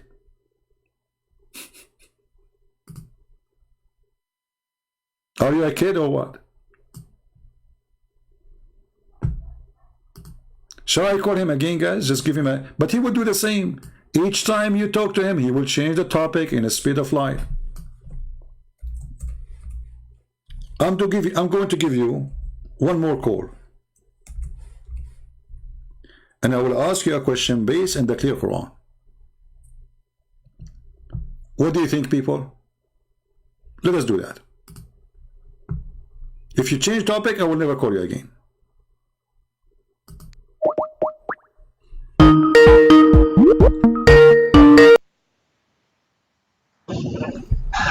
CP. All right, AG. I want you to open for me chapter 2, verse 29 in the clear Quran. Oh, CP, hello. I'm not going to change the topic again. And I'm not a kid. I am just a human being trying to... Let us not waste time. Let us not waste time. I don't want to waste time, my friend. Okay, open for me chapter 2, verse 29 in the clear Quran. Okay, chapter 2. The heifer, al-Baqarah. Yes. The cow. Okay. Verse 29 is... Let's see. This is good, CP. I'm going to give you the benefit of the doubt, even though your audience calls me names. That's not nice. No, I mean, who's the child? Children don't call names. Hold on. Okay, no problem. No problem. Okay, wait. Now go. Tell me what. Okay. Verse 29. And please have it up for the audience. I'd really like them to see, if you don't mind. I'm showing the screen. They can see it, my friend. They can see it. Okay, they can see it. So it says here, and this is good because I'm not a scholar of the Quran, but I'd like for people to tell me that the Quran is not true. So you're doing good. Okay. It is He who created for you everything on earth. So when it says He and capitalized, that's referring from God, Allah, which is the same word. It is God who created for you everything on earth. I agree. And then turned to the heaven and made them 7 heavens. Okay, based on this verse, explain this verse to me, based on your understanding. Well, I'm not a scholar, CP. I'm only, this verse to me... It's a clear Quran. It's a clear Quran. You don't need this scholar. It is a clear Quran, so the clear Quran will make it clear for you. Go ahead, tell me what you understand. From what I understand, this is just a verse that says that God created... everything on earth, and then made the 7 heavens, and God is aware of all things. Did you say then? I mean, semantics, CP, turn to... Yeah, I mean... Yeah. How is that, okay, what is your claim about this? What's wrong? I am, CP, I'm trying to be say then he turned to heaven, which means which one Allah he finished first, the earth or the heaven? Everything on earth, and then turn to the heaven. I don't understand you, sorry. Say again? Yeah, I'm trying to read and see. I don't have, what is your claim on this? Because I don't have a judgment my on friend, this. the verse in front of you, or what I'm asking you, which Allah created first, finished first, the earth is heaven or the heaven? The verse is clear. This is the clear Quran. Yeah. Okay. Based on the clear Quran, how clear it is, which one Allah created first? Finished first, the earth or the heaven? I would assume that... Don't assume. I want a full understanding. Please take your time. I don't want you to assume. Take your time. This is a book of God, supposedly. We don't assume. It's a lot of pressure because I'm not a scholar, but I would say... No problem. As This I is was the clear Quran, my friend. This is the clear Quran. We'll make it clear. Yeah. So what's clear to me from the clear Quran is that God created everything on earth, then turned to the heaven. Okay. And made the 7 heavens. So which one Allah finished first? I would say, I guess Earth. That's my assumption. All right, that's wonderful. Thank you, clear Quran. I appreciate the clear Quran a lot. I will try to use it from now on a lot. Because it's clear Quran. All right, I want you to go in the clear Quran to chapter 79 and read for me from, let us say, verse, let's see, let us say from verse number 27. Okay, it says, so verse number 27 says, are you the more difficult to create or the heaven? He constructed it. But the verse 26 before that says, in this lesson for whoever fears, No problem. This are you more this is still this double creation. The creation starts from number 27. So start from there, please. Okay. Are you more difficult to create or the heaven? Okay. He constructed it. All right. He raised its masses and proportioned it. Okay. So it doesn't really like give you a. It doesn't on that 20. Continue, please. Continue. Okay. He raised its masses and proportioned it. Okay. And he dimmed its night and brought out its daylight. Okay. And the earth after that he spread. And then after that he produced water and pasture. And after that he created the mountain. This is the clear Quran. Yeah, so, but where's your? I get what I mean. I think you're right, but maybe can you explain why you think? My friend, this the first chapter I gave contradiction? you, the first chapter I gave you, you said to me, I asked you to answer carefully. Which one Allah finished first? You said, well, obviously the earth, correct? Mm-hmm. Here is the opposite. The first thing Allah He finished, it was the sky. He made them 7 sky, and then He brought the night and the day. So those are the lamps, the stars. And then after that, He started working in the earth. And after that, He produced the water and the pasture. And after that, He put the mountains. But in chapter 2, verse 29, Allah, He created everything in earth. And then He went to heaven. And then He made them 7 heaven. And then He finished the heaven. No, but like I read it when I read chapter verse 30. Do you have right here? Not this one, but can you go to the other surah you're talking about? Because in that one it says, "And the earth after that He spread." Mm-hmm. It didn't say like the heavens came first. Where did it I says? Read carefully. Here we go. What is after I am. He did? Okay. What Allah He did? Here we go. He created. Is it difficult more to create or the heaven? He raised it above, okay, and He made the proportion for it, and then He dimmed the night and the day, which means create the lamps, and then after that He started working in the earth, right? Well, I think it says and the earth after that He spread, and from it He produced water and pasture. Okay, but in chapter 2, verse 29, I asked you which Allah He finished first. You said the earth. But that's an assumption. This one to me right here. Assumption? What assumption? This is God. You say when you said to me, "As I assume," I said to you, "Don't assume." You remember? Okay, then. But let me. But let's go. Can you show the other? Because this is the clear Quran. So the clear Quran now saying that your God He finished everything in earth. Does it say here in the clear Quran everything in the earth?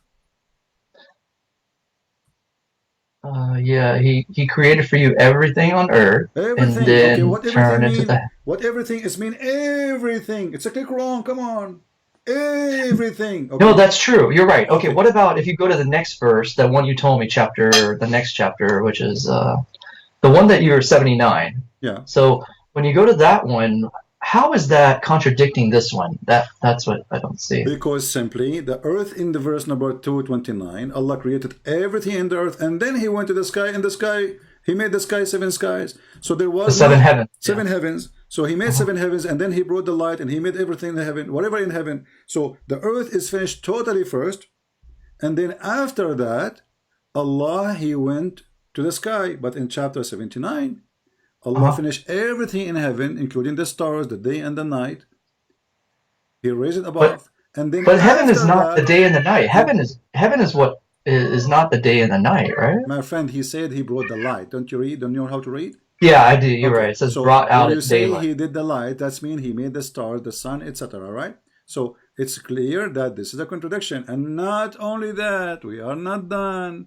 Are you ready? Here we go. Let us go to chapter in the same clear Quran. We will not use any Quran except the clear Quran. I love it. Yeah. You know, I'm going to make a frame for it in my bedroom. Every morning I wake up, I see the clear Quran. I like the clear Quran. So here we go. This is chapter 41. And let us read together. I don't know if the text is coming to you clear. Is it clear? Yeah, I see it. All right. It says here, do you reject the one who created the earth in 2 days, and you attribute equal to Him that is the Lord of the universe? He stabilized over it. This is the mountain, by the way. We use the word stabilize. What is the mountain? I don't know. It's gone. And he blessed it. And applied its provision in 4 days, equal to the seekers. Then, listen carefully, then he turned to the sky, and it was a smoke, and said to it and to the earth, come willingly and unwillingly. And then he completed them in 7 heaven in 2 days. He assigned each universe its law. And we decorated the lower universe with lamps. And for protection, that is the design of the Almighty All-Knowing.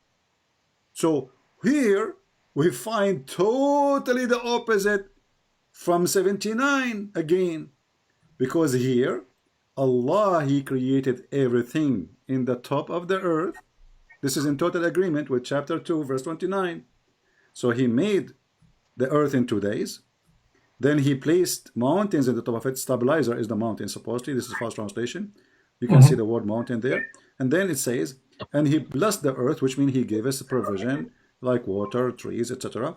And then He turned to the sky, and the sky was smoke, which means was nothing.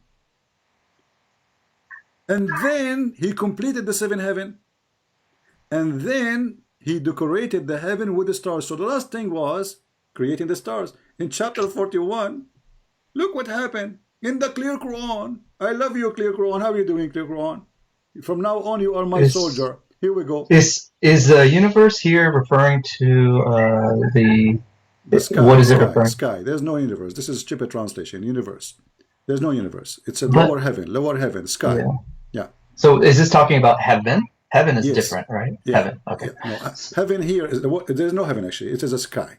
Sky. So like the sky, the universe, seven sky. The Quran never here use the word heaven, but the Muslims use it.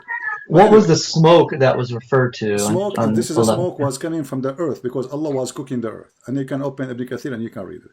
So there was nothing. The sky is empty. Cooking the earth. Okay. Yeah, Allah was cooking the earth because the smoke is coming from the earth according to Ibn Kathir. So the sky was a smoke. Totally, there's no nothing.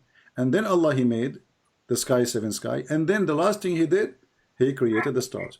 If we go back to chapter 79, you will see it is totally the opposite in the order. First, Allah He created the sky. He made the heaven, according to your translation. See, just to show you how they lie. How the word here appear as heaven and the word here appear as universe when it's the same word in Arabic. This is how liar they are. Heaven, universe. Heaven, universe. There's a huge difference between universe and heaven. And then, are you difficult to create or the heaven He constructed? He raised it in mass, etc. And then He dimmed the light and the day. Okay, and then after that He spread the earth. And after that He put the water. But here is the opposite. My friend, AJ, I trust that you are a decent man. And you are a growing, mature, smart person. I advise you to leave Islam right now. The Quran says, if this is a book made by other than Allah, you shall find a contradiction. Your God says that, not me. This is a clear contradiction like the sun, like the clear Quran. Clear contradiction. What say you?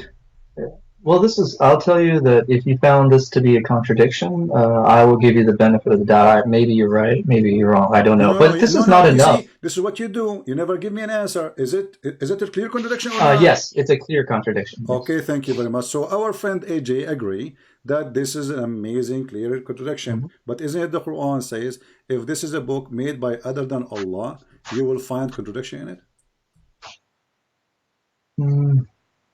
Yeah, I'm giving you the benefit of the doubt that it is a contradiction, but that still is not enough. I agreed. You don't give me the benefit. I know, but CP, let me finish talking. My friend, don't give me the benefit of the doubt. You agreed. You said I agree. I think we are okay. If you want to know, what I feel right now is that you said already you agreed. There's a contradiction. You said that already. Yes, okay. I said this seems like a contradiction, and it may be contradicted. I give you that. As long there is a contradiction, the Quran in chapter 4, verse number 82 says, if this is a book made by other than Allah, you will find a lot of contradiction in it, or you will find contradiction in it. Let us go to chapter Yeah, 4. I think Annie Chung, Ann Chung, somebody on the chat, they're talking about Forget like about come the to chat. Jesus. Focus with me, No, please. no, Focus with I me, know I am please. Focus focusing on with you, me, but I please. keep. No, I don't want the chat, please. I will disable the chat just for your sake. I'm trying to save you, my friend. Please. Okay. Here it Okay. says in the Quran, chapter 4, verse number 82, and I'm going to open for you the clear Quran, not any Quran, the one you like, based on your choice. Do they not ponder the Quran? This is actually good. What you did, CP, was good. Can you find me another one like this and find many I can more find if you they are? millions. All of them, they are contradiction, but let's focus one. I think you're busy working. Don't ponder the Quran. Now it's Had it Somad. been from other than any than God, they would have found in it much disparity, which means contradictions. This is your Quran translation.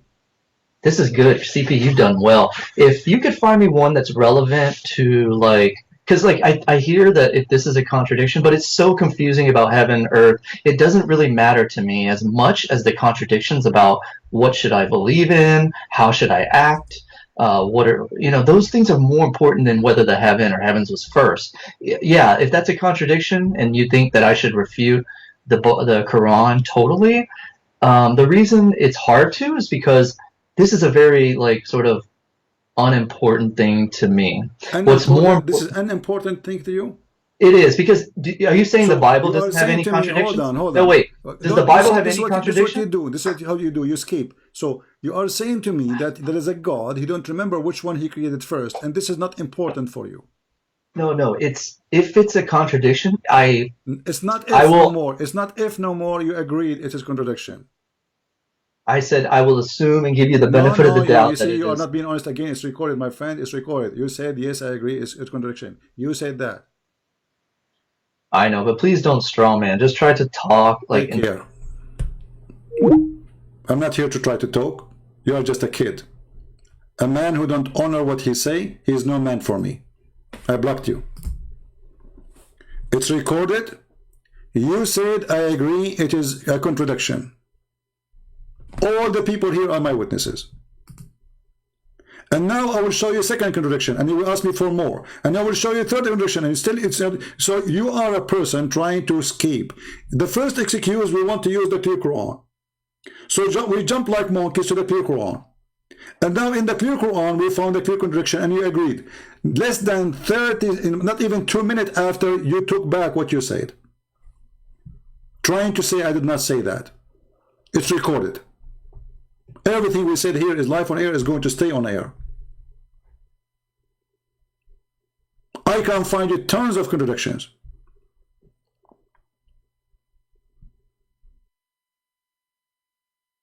But this is the easiest one. I never heard of a God. He don't remember what he did first. We are talking about creation of the world. We are talking about making cake. He put eggs first or flour.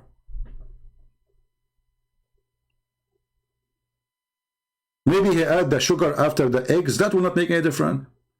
But we are talking about how he created the world. And this is a God who cannot repeat the story twice accurately.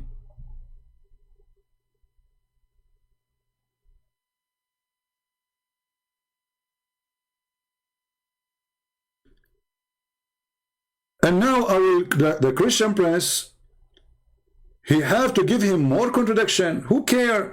Your God says if it's one, it is one contradiction. If you find, how come they cannot bound the Quran? Had it been made by other than God, you will find a contradiction in it. Very simple. That's it.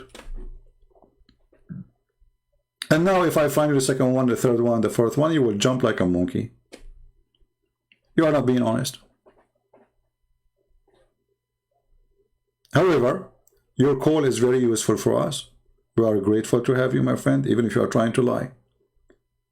For now, millions of people will watch it and they will see the Muslims cannot defeat the truth. Not the Christian prince. Who cares about Christian prince? I'm nobody. The truth, my friend, will set you free, Jesus said. I am the truth, and the truth will set you free. The truth of Jesus is coming, and Islam is being conquered and defeated. And Satan, he is hiding in his shameful cave. He don't dare to come to us. You are brave to debate those who know nothing about your stupid garbage Islam.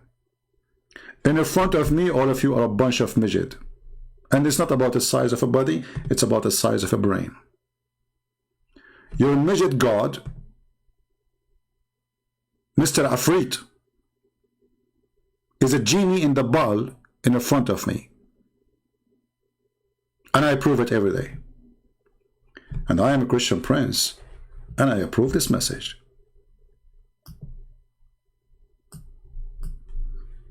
Do we have any Muslim? Who is next? Who is next? Who is willing to face tsunami?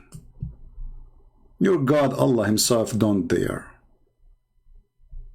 Even if he have corners, I will make him square.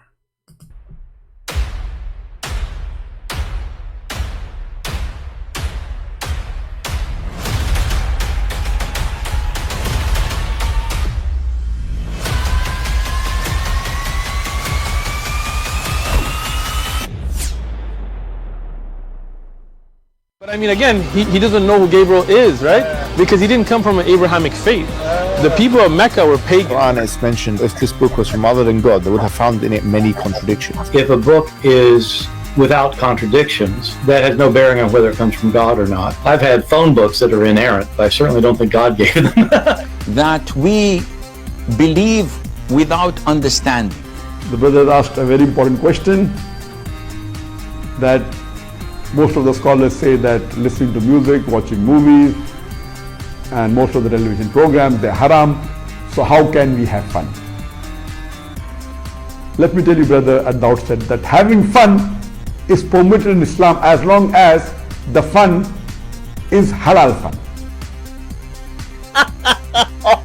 That the standard narrative has holes in it. The Prophet tells us because Satan or the devil sleeps over our nostrils. Those who oversleep and not pray Fajr on time, Satan urinates in their ears. I really do think Jesus was crucified and that he really was dead and buried. He thought that he was a son of God in the sense that he was specially chosen by God. I think Jesus really did think he was going to be the Messiah, the future king of Israel. I mean, that is, after all, why they crucified him.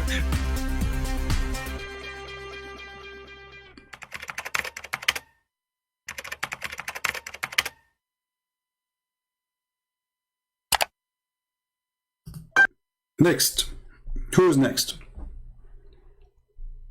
Who's next would like us to save him from the garbage of Muhammad?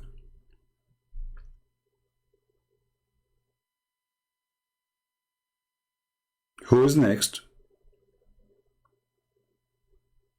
Who would like to call his scholar, his sheikh, and put him live on air with me, and you sit and you watch? Who is the Ustadz? The Ustadz who dare to call me or to let me call him? Where is the Ustadz of Indonesia? Are they sleeping because of the too much shish kebab they are eating from the back and the shoulders of the poor Muslims? Ustadz. What he do for a living? Ustadz. Can you say your prophet name correctly? I am Ustadz. Can you explain to us? And I'm Ustadz.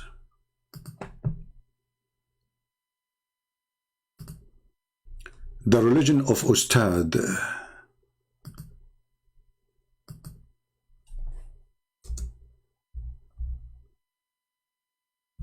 Everybody is Ustadz. And the Ustadz agree that nobody knows what this means save Allah. The Ustadz, they gather together. And they come with the conclusion, Allah knows best. Because we are Ustadz. And the Quran says, and the best of the Ustaz who says, Allah only knows. Genius.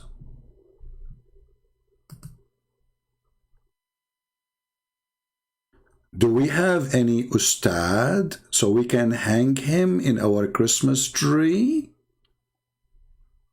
As we will not hang him literally, we will hang him like a little, we will take a picture of you, we will make like a statues for you, and we'll hang it like a Papa Noel. Because all of you, you are Papa Noel. Priceless gift from God. Is it Allah who sent you to explain Islam? Where are you? Look at the Ustaz. Priceless Ustaz. Peaceful faces. The peace of Allah is dropping. The guidance of Allah is shining.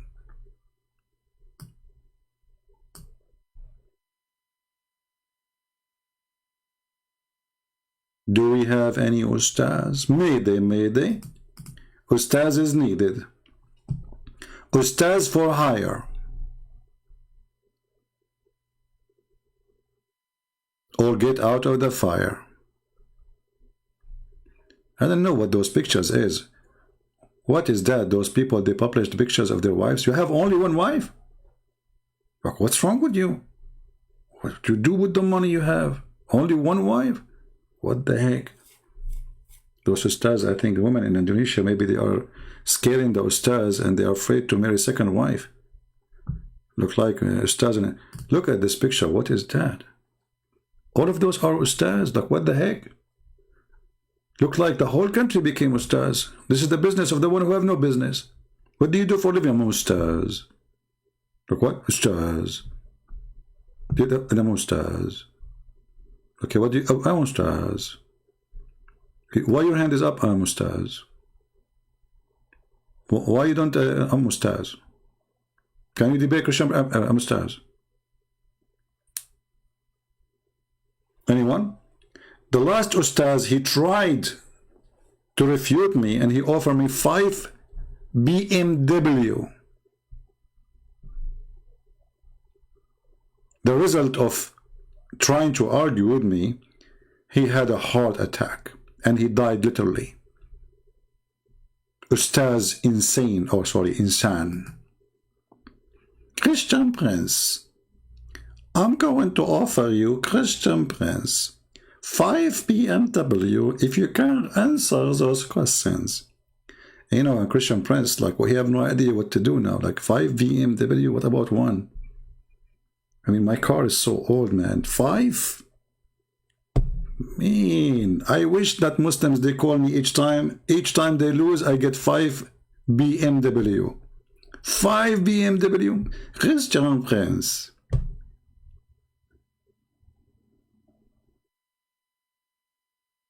By the way, isn't this his voice? I have a very good talent in making voices, you know. Christian Prince. But for sure, the best Ustaz, Christian Prince. I told you, my name is Zakir Naik, and you know it. Hey, Zakir Naik, take it easy. The Muslims, they keep saying that it's not you who's calling me always. They say it's a fake Zakir Naik. We need to show them in the camera.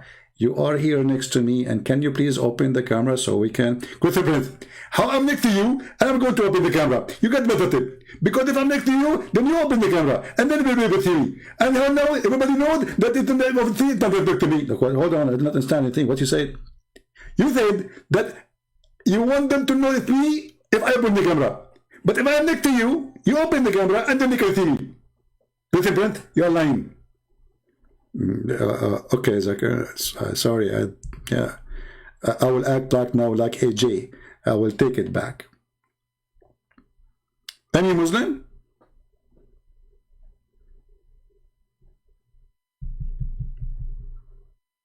And don't forget the ad of Zakir Naik. He is asking the Muslims to subscribe to his son because he's looking for a wife. Man, I never thought about this. How many subscriptions I will get more if I say I'm looking for a wife now? Me, here Indonesian people announced to Indonesian women all over Indonesia, specifically Muslims, I'm looking for a wife. Let us get more subscriptions. That's deep. That's really deep. So do we have any Muslim? Anyone? Papa, Mama? Papa, Mom, Mayab? I know Indonesian, by the way, but I am humbly, I try not to speak it because I don't want people to know how many languages I speak. I am like Al-Hussein, I speak 70 million languages. I mean, you Shia, don't you think you are exaggerating about how many languages he speaks? Aren't you sure it's not like 69,999,999,999 language? 70 million? I mean, 70 million? Okay. I mean, the guy, he speaks 70 million languages. I mean, what you can do about it? It's normal. It's everybody do that, you know. I don't know. Do we have even 70 million languages in this earth? Oh boy. Any Muhammadan? Our Skype is open and we are waiting for the Ustadz. Look at those Ustadz. Look at them. Man. You know, I saw an article about one of them. I think the one who's wearing the zebra around his dress. It says he take $5,000 for every speech he make. Hey Christians, poor me. How many hours now? I'm here every day. $5,000. He will not talk unless they pay him $5,000 with hotel, food, airplane. Oh boy. That's a great business. This is the biggest business actually.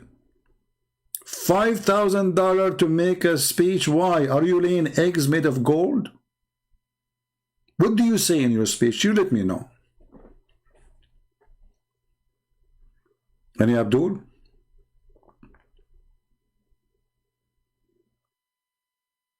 You know, by the way, I did not tell you the secret.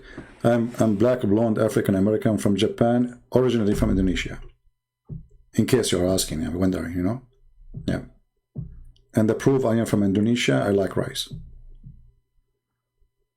I mean, how come my proof is not enough for you? And Allah gave nothing about proving himself to be God. At least rice is real.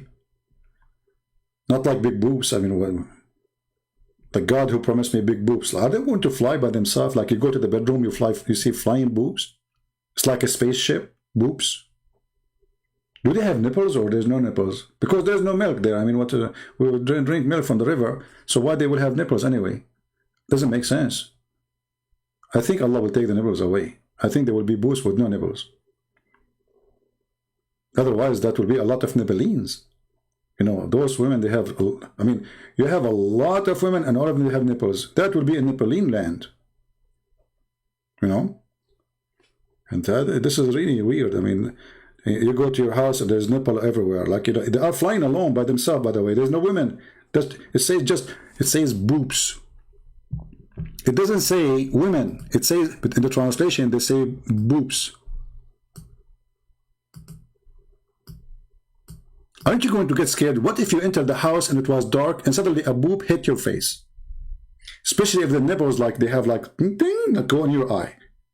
I think you have to wear glasses. Nipples.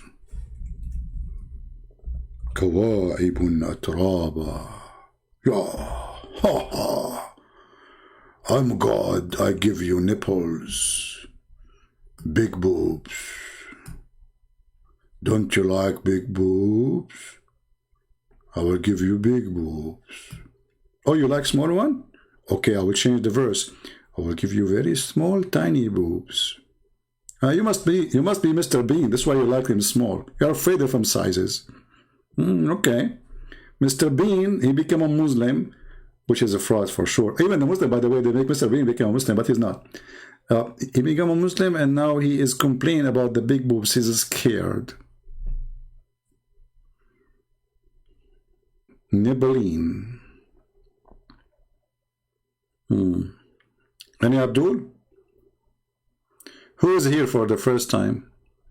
If you are here for the first time, I feel sorry for you.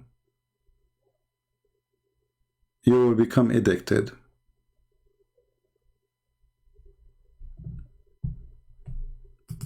And now you need to go to the hospital to fight addiction.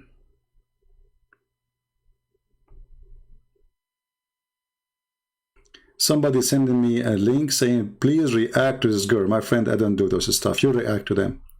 Here we hit the shaitan. Don't send me such a links. I don't open links in Skype. Please react to this girl. React to this girl. Don't waste your time with this girl and that boy. Hit the head of the snake. That what hurt. That what hurt. You go after people who have no idea what they are talking about. Don't waste your time. So, you follow me for a few years. That's what I'm saying, Marco. Always it started with the first time, and then you follow me for years. And then your wife, she will complain. And then your wife, she will call the Sharia law court, and she will say, my husband is staying in the chat room of Christian Prince more than he's there with me. Be careful. I'm warning you. And actually, I don't know if those people come in here because they like to hear me or because they like the big boobs. I'm not sure. Especially those who like to drink. Look, and the cup full to the brim. You know what? I was worried that the cup is not full to the brim. I was really worried that Allah is cheap. Look at the details. A cup full to the brim.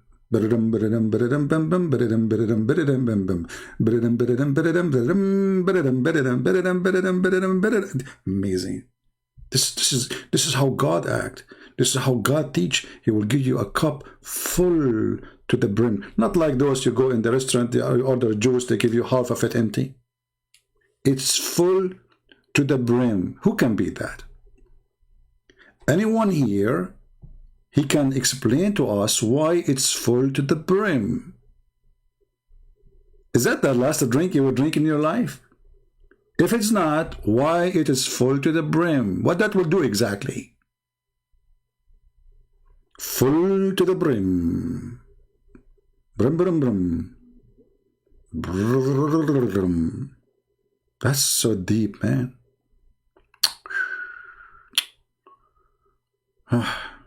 All my life I wanted to have a cup for the brim. I'm sick of it. You go everywhere, even water, they bring you the water is not full to the brim. Now finally we have cups full to the brim. And not only that, this God will give us couches. We dream as Arab people to have couches. We live in the desert, there's no couches. This is for the Roman and the Persian. And not only that, cushions. We are going to have cushions. First time ever. Thank you, Allah, for promising us cushions.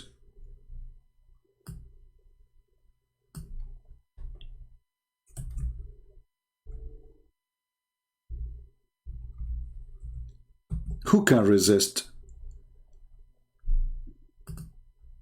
a heaven, have a couch, and look at the translation. Each one of them, he give you different translation. They will recline on carpet. Like, what happened to the couch? Carpet now? Again, we are on the floor? Again? I thought already we are going to be in the sofa. They will recline on the carpet with inner lining with rich. It's an error of a pronunciation, not bitch. It was rich. To be rich, not be to be rich. Okay, Be Rich Brigade. What is that? I will be in heaven and I will recline on the carpet. You can't be serious. Me, I will be laying down on a carpet? That's deep. I have a question. Is that the same carpet which was full of flies the Prophet used to have around him? This is God promises? That's too much. I cannot handle it. You know, this is too much. He's spoiling us, man. And brother, I have a surprise for you. In that heaven, brother, after you lay down in the carpet, are you ready for the coming surprise? Look, we just changed the translation. The carpet disappeared. It became couches. Unbelievable. We just changed the translator. It's not reclining on a carpet no more. It's couches. And then he says, wherein both will be those median, restraining in their gallants upon their husband, whom no man knew. He opened what? Like what he opened? Don't you think this is too much details, Allah? Nobody opened that place yet. So now if I go there and if you are over the age, under the age of 6, please leave. Because Aisha, she was mature at the age of 6 according to Muslims. So if I go now and like I want to do business there, it's not open yet. None? Not even a genie? I mean, why genie? What a genie would be doing there? Not only human did not open it, even genie did not open it too. Look like genies, they are doing a lot of work as we speak. Now I know. Women, they lie to us. They say they are saving themselves for the right man. In fact, they are saving themselves to the right genie. Genie bikini, unbelievable. So now you are in the couch, reclining, or in the carpet, wearing silk made from a green in Iran. Green silk, made in Iran, Persian. And now you enter your house and there's women who they are jailed. They can't even leave the house, which is a tent, by the way. And those women, why they are jailed? Because they are hookers. The second you open the door, they will sleep with everybody. So what Allah do? He said, restraining in their gallants. They have restraining order from Allah because those women are so horny. The second you open the door or the window, they will jump on men. Watch for yourself. And now we will find somebody saying to us, I don't agree with this translation. Show me the clear Quran. Ho, ho, ho, ho, ho, ho. This is God, and this is His book. Women, they are jailed in their houses, and that God described to us their vagina situation. I'm so glad that Allah don't work in weather news agency, because look like He will speak about vagina no matter where He go. He might say it's going to rain there, or maybe stormy, or there's a lot of hair, or maybe He will mention that there is a tsunami gushing forth. So thanks to Allah that He is not in charge of weather and news in Fox News. Otherwise, we are in trouble. Do we have any Muslim? And then after we finish, the Muslim, they will leave comments saying, he is a liar. Everything we show is in the screen, in their book, their translation. He is a liar. Now, I want you people to do me a favor. After we finish, please don't say, God bless you, Christian Prince. Thank you very much, Christian Prince. I really appreciate those words. But there's something more important. You can say them if you want, but say something move you about what we spend the time here together. Don't tell me from all the time we are together now, all the Muslims, they call us, you just remember to say, thank you, Christian Prince. I want you to leave a comment about conversation happening between me and Muslims. About the guy who left Islam from Germany. I want you to be part of what we do, not only here in the chat. After we finish the video, please make a comment. It's a shameful thing. There's 30,000 views and there's 300 comment. That's mean from every 1,000, there's one person he uses a brain and decide to say something. And in case you do not know, the more comment you post, the more view, and YouTube will recommend our videos to others. So it's a win-win. It's not just a waste of talk. You put your input, you give your opinion, you use your brain from what you heard, and share. Let us see how smart you are. I am sure a lot of you is very smart, even smarter than Zakir Naik. Brother Tita, Christian Prince, he said even smarter than Christian Prince. Zakir Naik, Aaron says even smarter than Christian Prince. I said even smarter than Zakir Naik. Christian Prince, I heard you. You said even smarter than Christian Prince, which means all of them are smarter than you. And I get you, but Zakir Naik, I said even smarter than Zakir Naik. Christian Prince, first of all, I am the most smart person in Pakistan. Zakir Naik, you are not from Pakistan, as I know. Exactly. Okay. So why you are the most smart person in Pakistan? From Pakistan. Christian Prince, is Allah, he said that Allah is the best of the creators? Exactly. So, what does that mean, Zakir Naik? I'll explain to you. If Allah is the best of the creator, and He is the only creator, that means I can say I am the best smarter between all people in Pakistan because I'm not from Pakistan. Thank you very much. Don't call me again.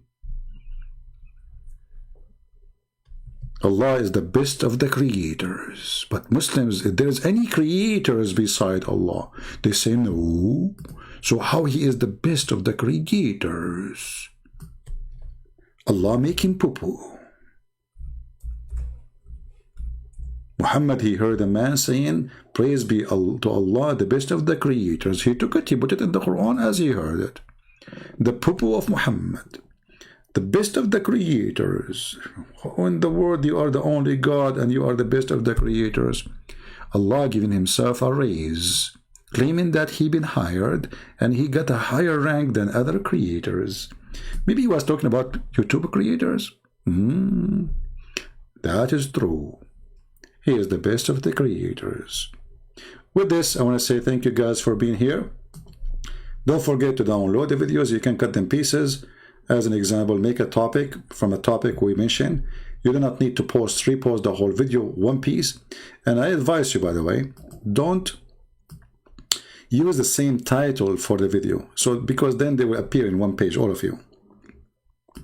Based in the discussion, you can put the title of your choice. So, cut it pieces, make it short. You can make even, actually, I wish there's some of you will make videos of 2 minutes or 3 minutes of something. Like a Muslim, he put something in the chat. I take screenshot, I get him busted. That is a video by itself.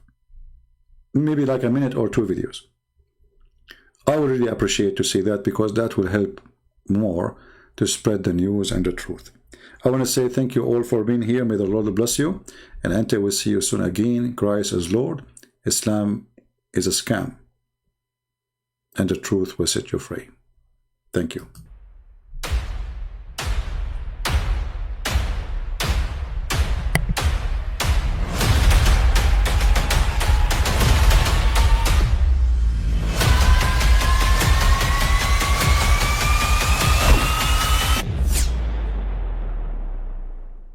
But I mean, again, he doesn't know who Gabriel is, right? Because he didn't come from an Abrahamic faith. The people of Mecca were pagan. Quran is mentioned, if this book was from other than God, they would have found in it many contradictions. If a book is without contradictions, that has no bearing on whether it comes from God or not. I've had phone books that are inerrant, but I certainly don't think God gave them. That we believe without understanding. The brother asked a very important question, that most of the scholars say that listening to music, watching movies, and most of the television programs, they're haram. So how can we have fun? Let me tell you, brother, at the outset, that having fun is permitted in Islam as long as the fun is halal fun. That the standard narrative has holes in it. The Prophet tells us because Satan or the devil sleeps over our nostrils. Those who oversleep and not pray Fajr on time, Satan urinates in their ears. I really do think Jesus was crucified and that he really was dead and buried. He thought that he was a son of God in the sense that he was specially chosen by God. I think Jesus really did think he was going to be the Messiah, the future king of Israel. I mean, that is, after all, why they crucified him.